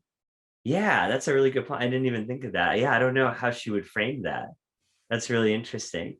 Like, unless she said Dexter had the rifle and she shot him, maybe. Like, yeah, but then it wouldn't line up, because if the bullet of the rifle is in Dexter, right. It would not she be would have to take the bullet out, shoot him with yeah, that's true. her gun, right? Which maybe she might be planning on doing. Uh, so that's kind of what, because part of me was like, what's so wrong with the fact that Harrison did it, right? Like, if that was the case, then Harrison is a hero again, right? So yeah, because we know that, Dexter, we know what all know what Dexter's done now, and they know that he killed Logan. So Harrison shooting him wouldn't be like, he wouldn't be put away for that, right? Like, people would know that he did the right thing, right? Or so I think that part was a little bit confusing, except for maybe just the fact that, like, she doesn't, like you said, she doesn't want him to be suffering in this small town where everyone knows his painful story now, right? Maybe that's what she's like, just get out of here and let's just wipe the slate clean and give you that freedom. It was kind of like, it kind of felt like, at the end of Breaking Bad, when Jesse is driving away from, after driving, as he's driving away from Walt, and it's that kind of a feeling to it of, okay, you don't know where he's going next, but like, he can't stay here, right? Like, he's leaving all of his past now again behind. But yeah, it does leave a lot of interesting unresolved questions with Harrison, which makes me wonder if they have a plan for either a different season or even like an El Camino style, Yeah, movie kind of yeah, thing, right. which would be interesting, right? Like, That would be interesting. Yeah, I mean that's the thing. It's like in that world, the possibilities are endless. I mean, they could have an yeah, a Harrison spinoff. They could keep it going with the police chief. What's her name? With the girlfriend's name? What's her name? I mean, Angela. What is it? Angela. Angela. Yeah. I mean, they could follow Angela with the denouement and everything that Yeah. happens and all this stuff. But I don't know. I kind of hope to not see that. I just with a Harrison character, I'm okay with that being like the end of the The Harrison end of character. It's like or the yeah. end of the whole chapter. It's like it's almost like I think anything else that doesn't have Dexter in it is just not. It just won't be the same. I mean, like El Camino did it well, without. Yeah. We had a little flashback of Walt, but it was really just about the Jesse. Yeah, it was really about Jesse, but Yeah, Jesse like was kind of like a bigger character. I feel he like was. Yeah, he was almost an equal, almost like an equal. almost, yeah, almost, Yeah, yeah, well, yeah, yeah. yeah. In terms of It character, wasn't like because um, Harrison was, yeah, obviously he was a character way back when, but yeah, like him as a character in this season, yeah. it wasn't an equal character. It was always from Dexter's point of view, and Harrison, so it isn't like, yeah, I don't know. I hope. I don't know. I feel the same as you. I kind of feel like, I mean, there is the route, of course, so there could be a Dexter presence as the ghost, like Harry, Right. which, of course, if they did have something like that, that would pique my interest, because anything Michael C. Hall is doing with the character is always like, okay, cool, like that's always going to be worth watching. But at the same time, yeah, I feel the same as you. It's kind of like, I feel like they've told the story that they wanted to tell, and to stretch it out or go too much into anything else would be kind of to defeat the purpose of ending it, right? And there could be a cool little epilogue or something, but like other than something like that, I just feel like you don't want to stretch it out too much, and you don't want to sequelize it too much and stuff. And there's just not as much of a point without Dexter as our protagonist, as our main character. It's like I didn't watch the last season of House of Cards. I never saw how any. Yeah. Oh man. Oh my god. Oh my god. Okay. I know. No, I'm not putting it on my. But I did not watch because of this is what it. Because Spacey isn't in it, right? Spacey's not in it because the scandals and blah blah blah. They fired Spacey, and then they just then they were like, oh, we're just gonna write this character off of the show. And you can't do that. He's the main character. It would be like writing Dexter without Dexter. He's the main character. He's the narrator. Like, so he's literally breaking the fourth wall and talking to us, right? Like that character, just like Dexter does with his narration. So that's why I was like, I'm not gonna watch it. It doesn't make any sense without that as the protagonist, protagonist antagonist character. It just doesn't make any sense. And similarly feels the same with what we're talking about. It's like Dexter is the viewpoint that we've seen all of the show through, and it would just be weird and anticlimactic kind of to not have Dexter as our person. Yeah, it wouldn't really be the same. I mean, I think it's kind of like it would be like having a series about Robin without Batman, and it's like that's cool. Like Robin's a cool character, but like I mean, I know they've done like some Robin stuff, but like it's just not the same. It's not the same, and it's like they could try to do a prequel, but that would just be really milking it. I don't know. You know what I mean? Like they could do any one of the 10 years between Dexter, between Blood, and but I mean, it's really I think they did what they came to do. I guess my only complaint is that they could have done 10 more episodes and I still would be watching it, and they could have come to the same conclusion. But you know what? They didn't wear out their welcome. They actually, they left at the height of the party, you know, and you Yeah. know, they brought back, I think if anyone has any problems with this Dexter, like you're really nitpicking or you're really not. I mean, any Dexter fan, I feel like just loved this ending, and I feel like anyone. Yeah. Like I haven't been looking at any of the reviews because I wanted to have this discussion before, because I want to come in fresh. I don't want to be influenced by all these other people's opinions, you know. Yeah. But like I do have a feeling that it was really well received, because as a Dexter fan, if you love it, if I love it, like I feel most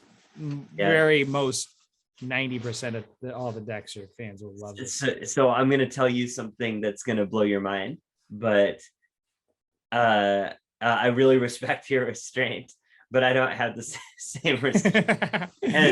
and I had to jump on and see like what people were see the discussion online. After or before you watched it? Before you watched it? No. After I watched. Okay. No, I didn't. So I spoiled nothing. Okay. It was very difficult to avoid spoilers because the you know, on YouTube, how, you know, the algorithm. That was another thing. That was another reason why, because it was like 10 p.m. It was like late. I could go to bed. I'm like, but then I saw the fact that it was on and someone tweeted about it. I'm like, okay, this is going to be spoiled. I guarantee if I wait another day for this, the chance of it getting spoiled is very, very high. Oh yeah. It's that was the same for me. And it was like, it was also very difficult to avoid, it was very difficult to avoid like going on YouTube. You know, I go on YouTube for everything throughout the day. I'll listen to music on YouTube, and then when I go to sleep at night, I'll listen to my podcast, you know.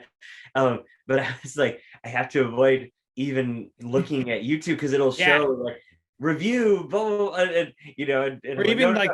Yeah, even the reaction, and I'm sorry if I even like, hopefully I didn't spoil anything just by my reaction of me being, I think you knew that it was going to be epic, like me. Oh, no. Yeah. You spoiled nothing, because your reaction, it was great because it was ambiguous. Like you weren't crying, you know, you weren't like giving away that it's going to be sad. You just were like, whoa. There's actually, let's get a thumbnail of us right now. So we need to hold yes. I'll hold this for the thumbnail, but like I'll hold a reaction of like both of us, like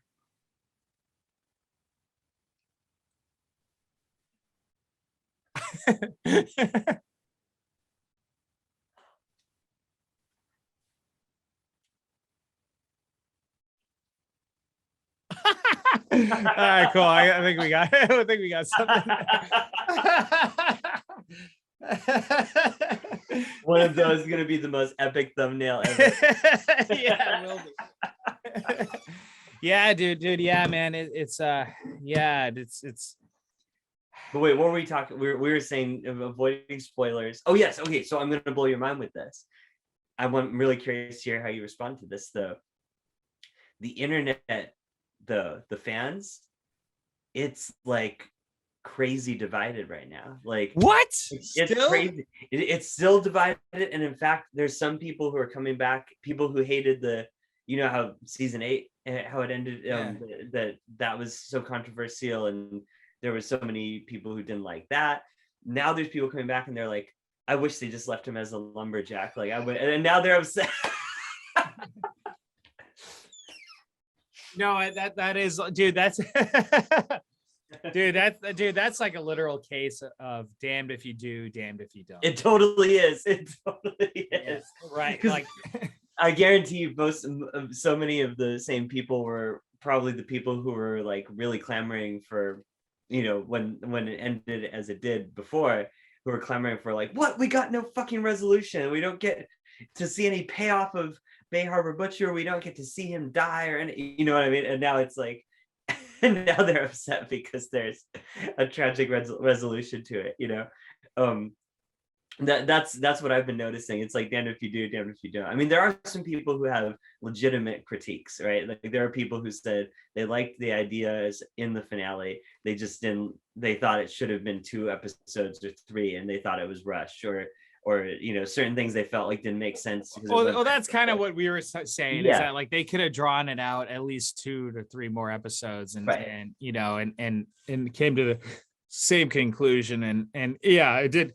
Well, the thing is, it kind of did all have to happen all at once, because if it didn't, right? Because it's like, while Angela was out finding all this stuff with Kurt, Yeah. and then we had what's his name? Starts with an L. The other police officer. Oh, Logan. Yeah, Logan. And like, because if it's like the next day, if it's like the next episode and it's like the next day and it's drawn out, like all that stuff kind of had to all happen all at once, right? There would be no way of Dexter escaping without Angela being out in a way, right? Yeah. There'd be no way. Yeah. And especially at that time, and then with everything happened with Harrison and him, you know, so like that was a whole thing. So it had to kind of wrap up really quickly, because there wasn't a way, like drawing that out would have been you for too long. Yeah, it would have been for too long. And it's almost like it almost works better if it did seem more rushed, because Dexter was acting rash. He was breaking all the codes. He was not thinking straight. He was off his game. He was, you know, he's like, oh, do I need to call a lawyer? So if you want to, and he didn't do it. And he said, like, you know, and so like he was completely caught off guard. Yeah. He wasn't, you know, he was caught off guard. He needed that frantic energy. Yeah, he needed that frantic energy. She found out a lot more than he ever could have expected or dreamed of. And even as good as he is at thinking on his toes and thinking of a good reason, like he was so in over his head, there was no way that he was going to get out of this. Yes. Like, it just wasn't going to happen. And there was that moment when Michael C. Hall's acting is just so amazing. Like I want to teach a whole class on his acting to my acting students. Like, but there's that moment when his face drops when she mentions the name Angel to him, and that's when he realizes he's in like way over his head. And he can keep bullshitting and stuff, but like everything's catching up, and the fact that Angel is going to come, you know. And I thought that was so great, and such an ironic little thing too, just like someone that he genuinely liked from back in the day. It's going to be his demise. And there was even that moment in season 2 when he says to Angel, when he's like, you know, looking at him admiringly, and he's like, Angel, if I could be a person, a real person, I mean, I would be you. And then Angel's like, thanks. I don't know what the fuck that means, but thanks, Dex.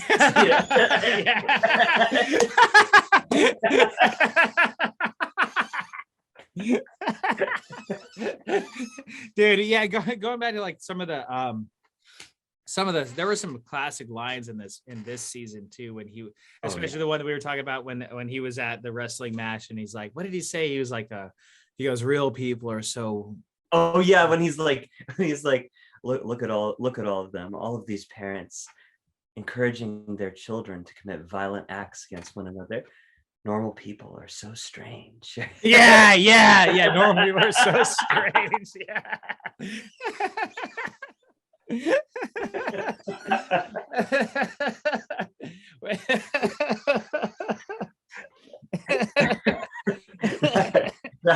Because he is like the total, you know, he's the total outsider. He's the total, you know, he's struggling to fit in. He's you see him putting on this front, and he does a really good job at it, right? Yeah. And just his reactions, like you said, you can teach a whole class in just his acting alone. I mean, the way he plays that character it is just such a, like, that character is so deep, and you're rooting for him because he's smart. He has the best intentions in mind.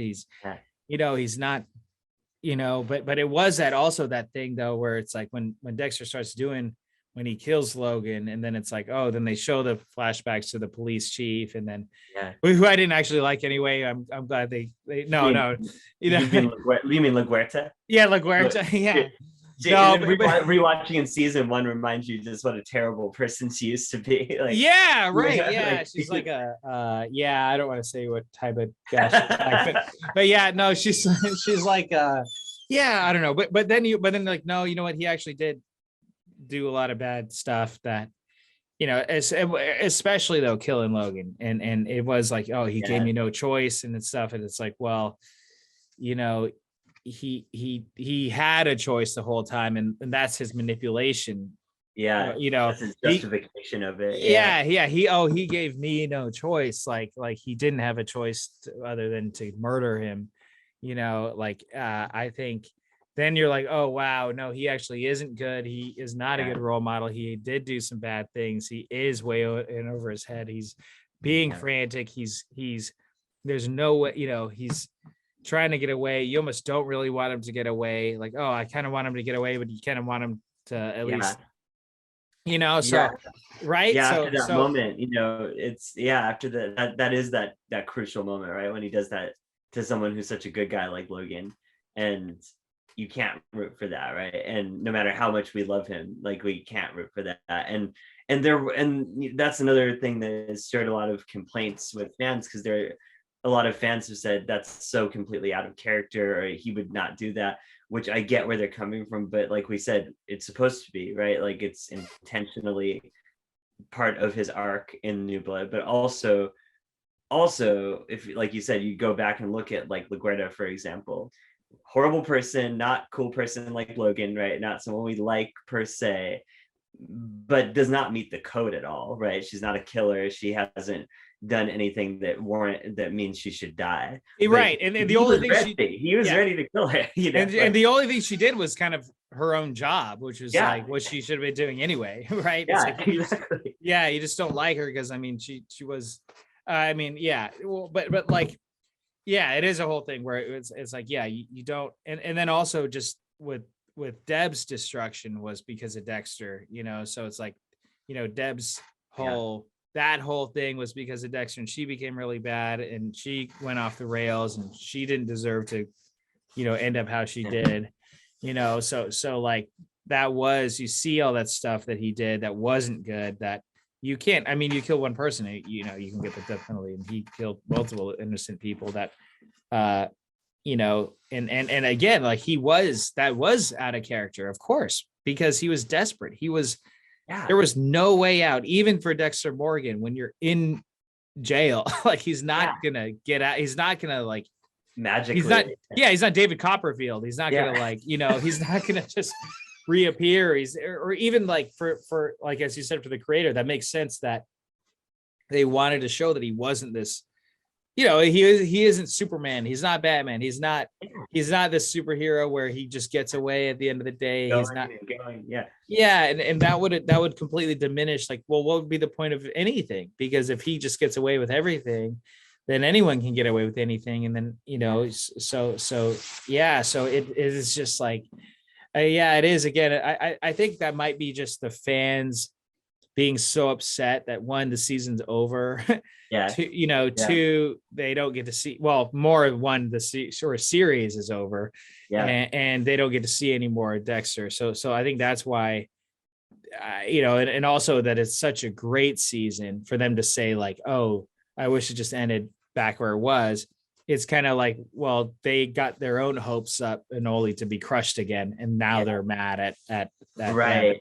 Yeah, it's like it's interesting because it is almost like a collective grieving, like we all of us as fans, whether you love the finale or there's these ones who are reacting in that way, right? It's like, because all of us lost like a character that we grew up watching, or some people didn't grow up, but like we lost a character that we've loved and been with for so many years, right? Like, and so it's not just a character at that point anymore, it's like a friend. Like it's a, you think of that character and it's like, these icons that you take in your own subconscious in a way. So of course, naturally there's going to be a process of grieving and sadness and like upset, right? Like I'm angry that they did this, or I'm in denial that they did, the stages of grief kind of thing,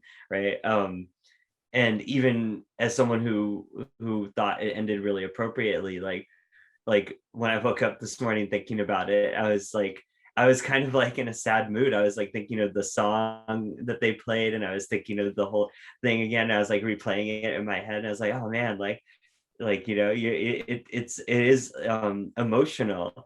And I don't think that I don't think that it makes us fanboys and this and that to be emotional about a piece of fiction, a piece of art that we have grown to cherish.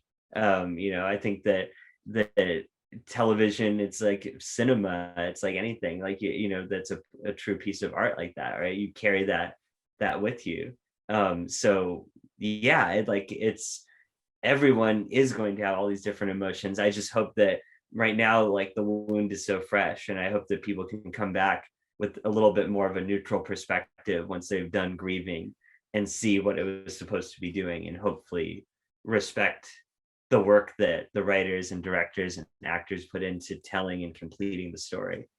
Yeah, which I just got to hand it to them. I mean, I think there was multiple different writers, multiple different directors in this season. Like, there seemed like there was a different name at the end of every episode, but it was like one clear cut vision. One, it was definitely. I mean, you could tell they put their heart and soul into this, and they didn't take it lightly. They wanted to tell a good story. They had fan service without it being placating, without it being hokey, without it being just like, hey guys, remember when this happened 10 years ago? I hate when they do all that stuff, and I think audiences, because when that's what I love about this show, is that it doesn't take the audience as idiots, right? It takes the audience as they're clever, they're smart, like, people, as much as especially if you watched all of the seasons and all of the episodes, oh my gosh, it's just like this season, this series, and like, you're better at it than I am, but like, even though, because you've seen it multiple times and you can quote it, all this stuff, but I've seen it all the way through as well, and I'm so glad that I watched all the other seasons before watching something like this, and it is something that I'm so happy to be watching. Someone that loves film, like we both love film, we love and the lines are being blurred with cinema and television, and it is like a 10-hour long movie. I mean, it really was, it's that, it really was. You're right. It really, that like you said, the lines being blurred, such a great way to put that, because every single episode was its own mini movie like that, right? It's the cinematography, the editing, every single episode was just so beautifully constructed and put together. And as much, and it's funny because as much as we love and cherish the original series, I feel like the best seasons feel like that. And I feel like there are certain seasons that don't always feel like every single one is of movie quality. There's certain seasons where it feels like, oh, okay, there's some great moments here and there's some great moments there, but there's some subplots here and some like filler stuff. Some side, this never felt like that, right? It's like each story needed to be there. There was no filler stuff at all, right? There's just like, right from the very first episode of New Blood to the very end, it was, each one was its own, telling its own story like that. Yeah, man. Yeah, it's like it is that, like, New Blood, the way it's called, season 1, New Blood, and like my hopes were up to like, oh, we can at least get 3 seasons out of this, and but it wasn't until it was pretty much, well, from the start, like within the first, when she arrests Dexter at the very beginning, the first 6 minutes or 10 minutes, and I'm like, holy shit, like, then it just slowly dawned on me. And then, like you said, when I texted you, like, it was about 15 minutes in, I'm like, oh, Dexter's gone. He's gonna die. He's gonna die. There's no way going. They're not gonna go out. There's not gonna be another season. There's not gonna be any more Dexter. That's gonna be all that it is. But you got to that point, you're like, oh, I know. And the, as much as I kept wanting to be in denial throughout the episode, even after that point, when there was this really important moment when Harrison's having that confrontation with him, when they have their final moment there in the woods, and Harrison says, open your eyes and look at what you've done. And do you remember what that's calling back to? Isn't it Dexter when he says that to Trinity? It's actually even before that. It's in the very first Dexter, the very first kill we ever see with that creepy pedophile, and Dexter has, is like he's dug up the bodies of the children, and then he's like, "It's not pretty, is it? Is it? Open your eyes and look at what you did." And it was exactly the same wording that Harrison says to him, that calling him all the way back. And I was like, Wow. oh man, that's some clever writing. Like it just connects all of it. Is great. Wow. But also I was like, oh no, like because I knew he was done at that point. I was like, Yeah. Well, that is the thing. It's like, yeah, like Dexter. I don't know. Yeah, part of me was like, well, I hope everyone. I mean, I guess you just have to assume that everyone that watches New Blood has watched all the other seasons and remembers all the characters and knows all the characters, and because I have a feeling that won't be as. I mean, of course, it won't be as effective if people just watch New Blood. oh yeah, And they get to that ending, then it makes or it they whole. shift around. Yeah, it's like I know I'm in a difficult position because my girlfriend I've been watching it all with her, and we just finished season 4 finale, the Trinity and Rita and all of that happened. And Nice. she was so shocked and was like, oh my God, like I can't, and I was like, I know, and I've been telling her, for a long time that like season 4 is going to blow your mind, right? But now that New Blood is done, I keep hyping out New Blood to her, and she really wants to see it. And I'm like, I really want to watch New Blood with you. I'm like, but it's not going to mean as much if we don't. Yeah. Just got to finish out the rest. Like, hey, just tell her, hey, baby girl, it's worth it. Hey, you. Actually, Hey. I actually do that to her. When Dexter, whenever he answers the phone to Rita, he's like, "Hey, you."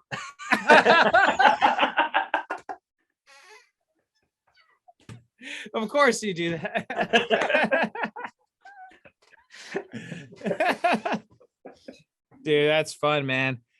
Well, dude, I think we got to wrap it up, man, because I'm still at the office. I gotta get home and get ready for tomorrow. But dude, it's been an epic time. New Blood season 1. Wow, just wow. How would you rate it? I feel like I'm asking maybe a rhetorical question, but how would you rate Dexter New Blood out of 10? Oh man, dude, I would definitely, yeah, I would say 10 out of 10. It was just the whole thing from beginning to end. I was almost gonna say 9 because, like I said, I wanted a few more episodes, and I kept thinking, oh, could we do this? Could we do that? But then I'm like, no, I have to rate it based on what they were trying to do, and they pulled off the execution of what they were trying to do beautifully. So yeah, man, 10 out of 10. What about you? Yeah, man, same, dude. 10 out of 10. Yeah, like you said, I could be really nitpicky and say 9.789. and say, but at the same time, it's like if you look at it as a whole and you look at taking all these factors, and I would rather it end leaving us wanting more. Me too. Than it wearing its welcome and then slowly, like Lord of the Rings episode 3, like when there was like one ending, then there's like another ending, then there's like another ending. Like, okay, when the hell is this damn thing gonna end? Like this is just end. It just ended. Like just yes, like they go back to Hobbiton and they're jumping up in the beds. It is like, no, like stop. Like just stop. Yes, you're right. Don't wear out the welcome. It's like Tarantino talking about his 10 movies, and he's like, I just don't want to wear out my fucking welcome. All right. I'm gonna do 10 and then mic drop. All right. Yeah, dude. I mean, well, he's gonna keep doing other stuff. He'll do plays and he'll do like other things. And books. Like, have you read books? Have you read those? No, I haven't yet. I haven't. Dude, it's so good. He wrote the novel. He wrote the novel, and he wrote it. He did the opposite of what it's usually the book and then becomes the movie, right? He wrote the movie, made the novelization based on the movie. But what's so cool about it is if you think, oh, well, I've seen the movie, like, why do I, want to read this? It's not that though. It's not the same story. Like it assumes that you've seen the movie and the crazy ending and all that stuff. And then it's just like, okay, now we're going to go on these tangents about like Cliff's past and what really happened with his wife, or like how did Rick and Cliff really meet, and Wow. What happens, when they go to this bar and meet, these other famous actors. It's just all these other like little episodes that it's just like journeying and hanging out with them again, only in a new format. It's great. And That's cool, man. That's awesome. That's awesome. Yeah, I might have to check that out at some point. Put it on the list. But reading a book is a little bit different. But all right, brother, man. Well, I guess where can everyone find you, Matthew? Oh yeah, man. Before that, I want to pose a question to you. Okay. And this might take you some time to think about. So you may not, if it's too much pressure, you may not answer it right now. A lot of pressure. But I want to put this question to you and to your audience. Okay. Now that the series is done, could you rank the seasons? Yeah, I mean, yeah, I can. I feel like, dude, to be honest, dude, maybe because it's so fresh in my head, but like New Blood, I would say is just as good, if not the best season out of all of them. I mean, just in terms of everything. I think 8, maybe 8, then 1 because it was fresh, then 4 is 4 Trinity. 4 Trinity, yeah. Then 4. I think then 3, then 2.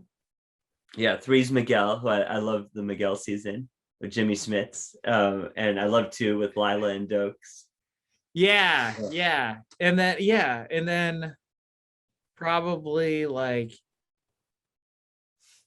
5, 6, 7, 8 are all kind of, to me, they're all like the same level. I didn't find, I might have to revisit all of them, and that might be tougher because one might stand out more than the other, but none of them, there wasn't like, I know a lot of Dexter fans say, 5, 6, 7, 8 aren't the same as 1 through, is not as good, but I feel like it's all, I really liked a lot of it. I guess the only things that I didn't really like was the Angel and what's her,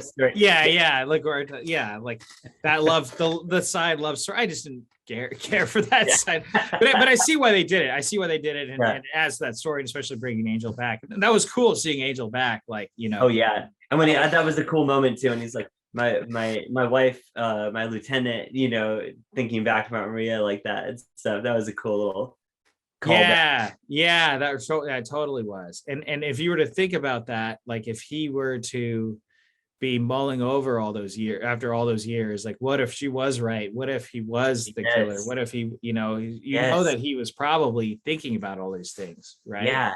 Yeah. And then to have those things confirmed and to have that, to have this realization that it was like Dexter who he really, loved, right? Like a brother kind of like, and then like, oh my God, like, whoa, just all his mind being so blown. That actor, he's so he's great. But the thing again, like I like the fact that we didn't see Dexter in a jail cell. I like the fact that we didn't see him and his reaction because we didn't really need to. We didn't. We already kind of know what that would be. Yeah, we kind of know what it would have been like, and like it wasn't really about him, but it was like it was a great callback. They brought him there. He was there, like kind of adding that extra. Oh shit! Not only are you like Angel's gonna be here tomorrow morning. First thing in the morning, adding that ticking time bomb, which is another reason why Dexter had to get the hell out of there right away as soon as possible. He had to jump off at the second he had that chance. So for anyone to say like, oh, what's he gonna do? Sit around, twiddle his thumbs, wait till all the police and the whole world, have all the eyeballs on him, have the FBI, CIA, NSA, So that was going back. But I guess to ask you the difficult question. Well, how would you rank it all? How would you? It's so hard. It's so hard. It's like choosing your children, man. Like, if I had to them, I would probably have to go with, I do. Okay, I'm just gonna go with just in terms of also just pure enjoyment level too, and everything else, and because it's too hard to say with quality. Like New Blood, I feel is like probably the highest echelon of quality. It's like we talked about all these different elements of the filmmaking and the craft and everything else. But they wouldn't happen if it wasn't for the previous ones, right? Exactly. But I still, for me, the Trinity season is still it would probably still be number one. Okay. Season So 4. season 4, yeah, Yeah, yeah, yeah. Just the suspense of that season and John Lithgow and all those elements.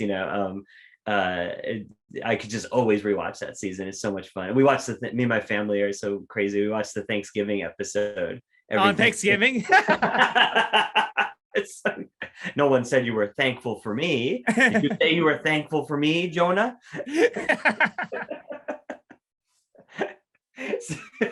So yeah, I'd have to go season 4, classic. I might have to go season 1 after, because just the introduction of Dexter and the ice truck killer and just the introduction of the world. It's always so joyous for me to come back and revisit, and also just to see Dexter in his prime before any crazy shit really happens to him, when he's just happy and he's in his apartment and he's not living with the kids and Rita yet, and he's just, he's got his own neat little world like that, and he's having so much fun chasing the ice truck killer. It's like, oh man, we get to see Dexter really like happy kind of. So like I really like season 1, and then it would probably have to be 3 with Miguel, because I love the Miguel camaraderie, him and Miguel, and the way that Jimmy Smits, when he turns evil.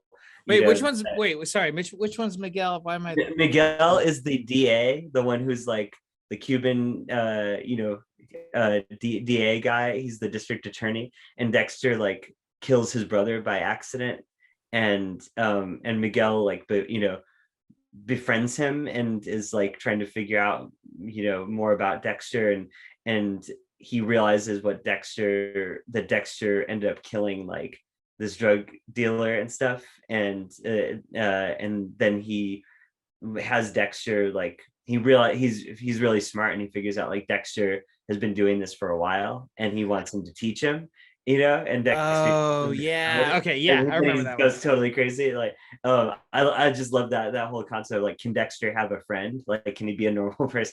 And then of course this is what the friendship ends up being, no, it's yeah. And Harry is just so hilarious, and like Dexter's like thinking about, should I teach him the code? And Harry's like, when I taught you to this, did I say go forth into the world and teach the code, my son? No. Great. So probably, yeah, I can always watch that scene. Then it'd be New Blood at 4, for all the reasons we talked about. And that might change as I go back and after I'm less heartbroken, I go back and rewatch it. Right. Well, real quick, which is the season with the motivational speaker? That's season 5. Season 5, okay, because that's up there for me. That's actually pretty up there for me. I like that. Jordan Chase. Jordan Chase. He's a great villain. You want something? Take it. Yeah, take it. TikTok.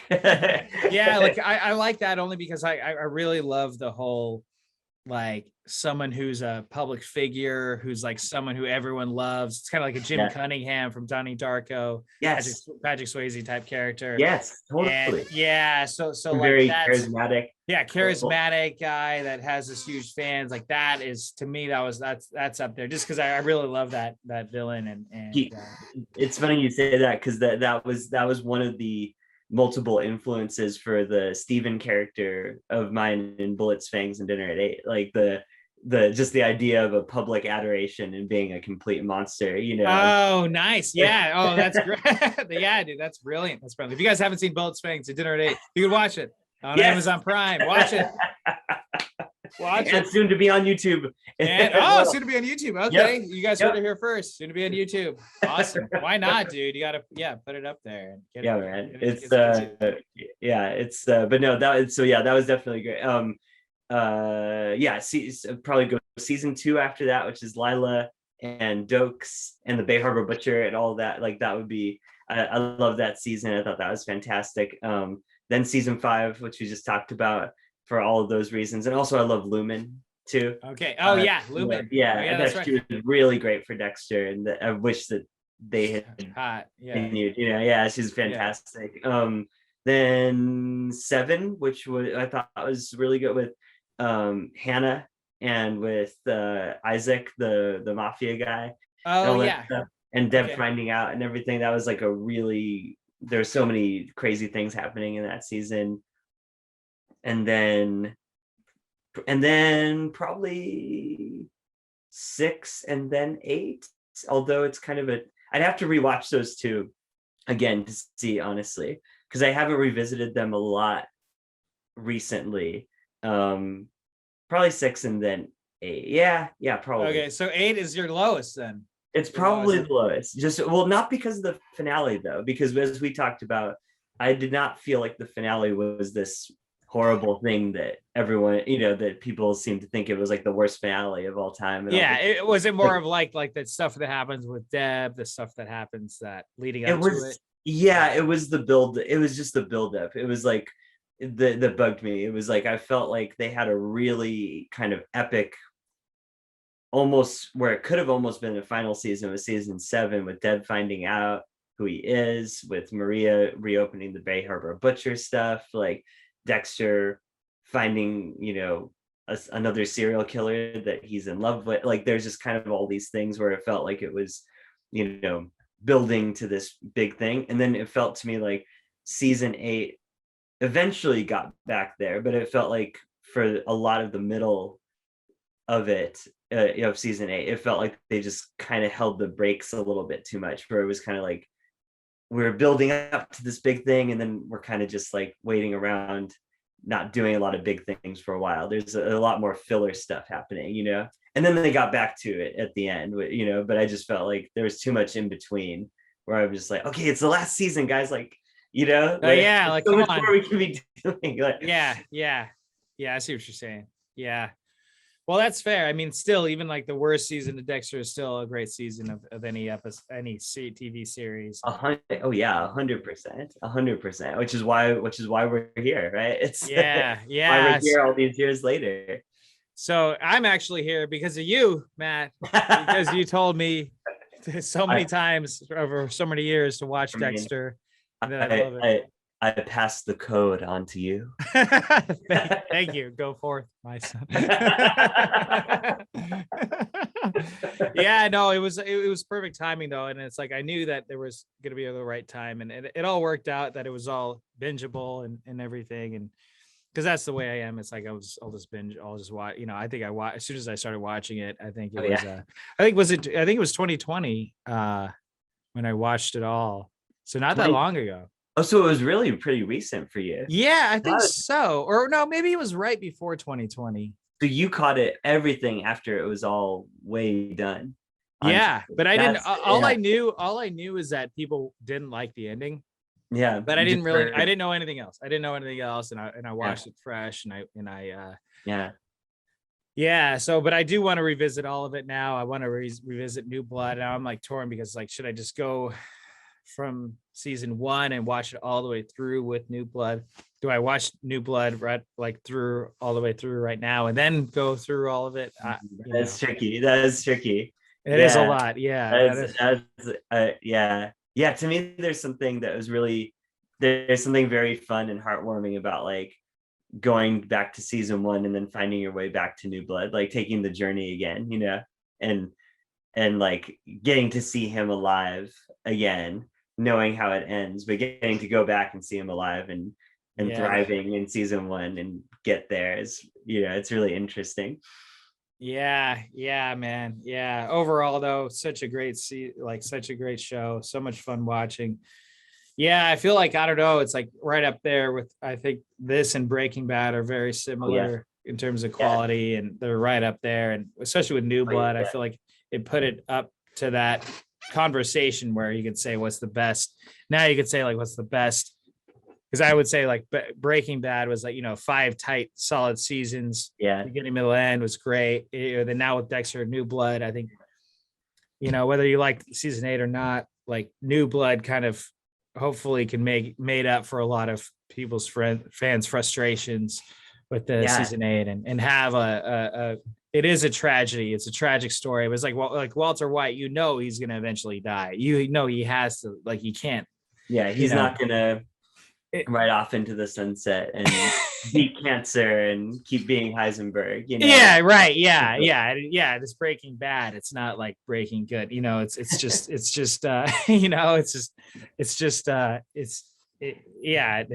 is a tragedy. But it's a heck of an entertaining thing to watch, and we can learn a lot from it. Yeah. Yeah. Yeah. Yeah, Bitch. Mr. White. Yes, science. Did you learn nothing from my class? Jesse. Jesse. Yeah, Jesse. Like time to cook. You know? Yeah, I know. I still fan think of it in my head. Dexter versus Walter. I would Oh love my to see gosh. this. Wow. Yeah, I know. Yeah, dude. I don't know. I feel like Dexter would win. I don't know. I'm gonna leave it at that. I think so too. Yeah, I think so. I think they're both really smart, really cunning. But yeah, I don't, that would be entertaining to see though. Yeah, I don't know. Dexter. I think of it this way too. Dexter has killed hundreds, as he says in New Blood, right? With intentionally, methodically, with his own hands. Walter has killed hundreds, but indirectly, and not always methodically planned out, like the plane crash. Like it's not technically he's not technically killing those people, right? But you know, a lot of, like, probably hundreds of people died because of him, right? Right. But like not methodically, calculatedly planned out the way that Dexter is. So I think that's why I think Dexter would get the edge. Yeah, I agree. Yeah, I agree. Yeah, I think the level of planning, the way he covers his tracks, I think he'd be able to get away with it. But all right, brother man. Well, I'm gonna hit the end of this recording. Yeah, man. Thank you so much for having me on board, dude. Always, everyone can find me at Neighborhood Watch Movie on Instagram. All right, guys, be sure to follow Neighborhood Watch Movie. This has been Movie Day. What did you guys think of Dexter New Blood? Leave that in the comments below. We'll continue this discussion. Until next time, bye. Like and subscribe. Thank you. Okay, bye.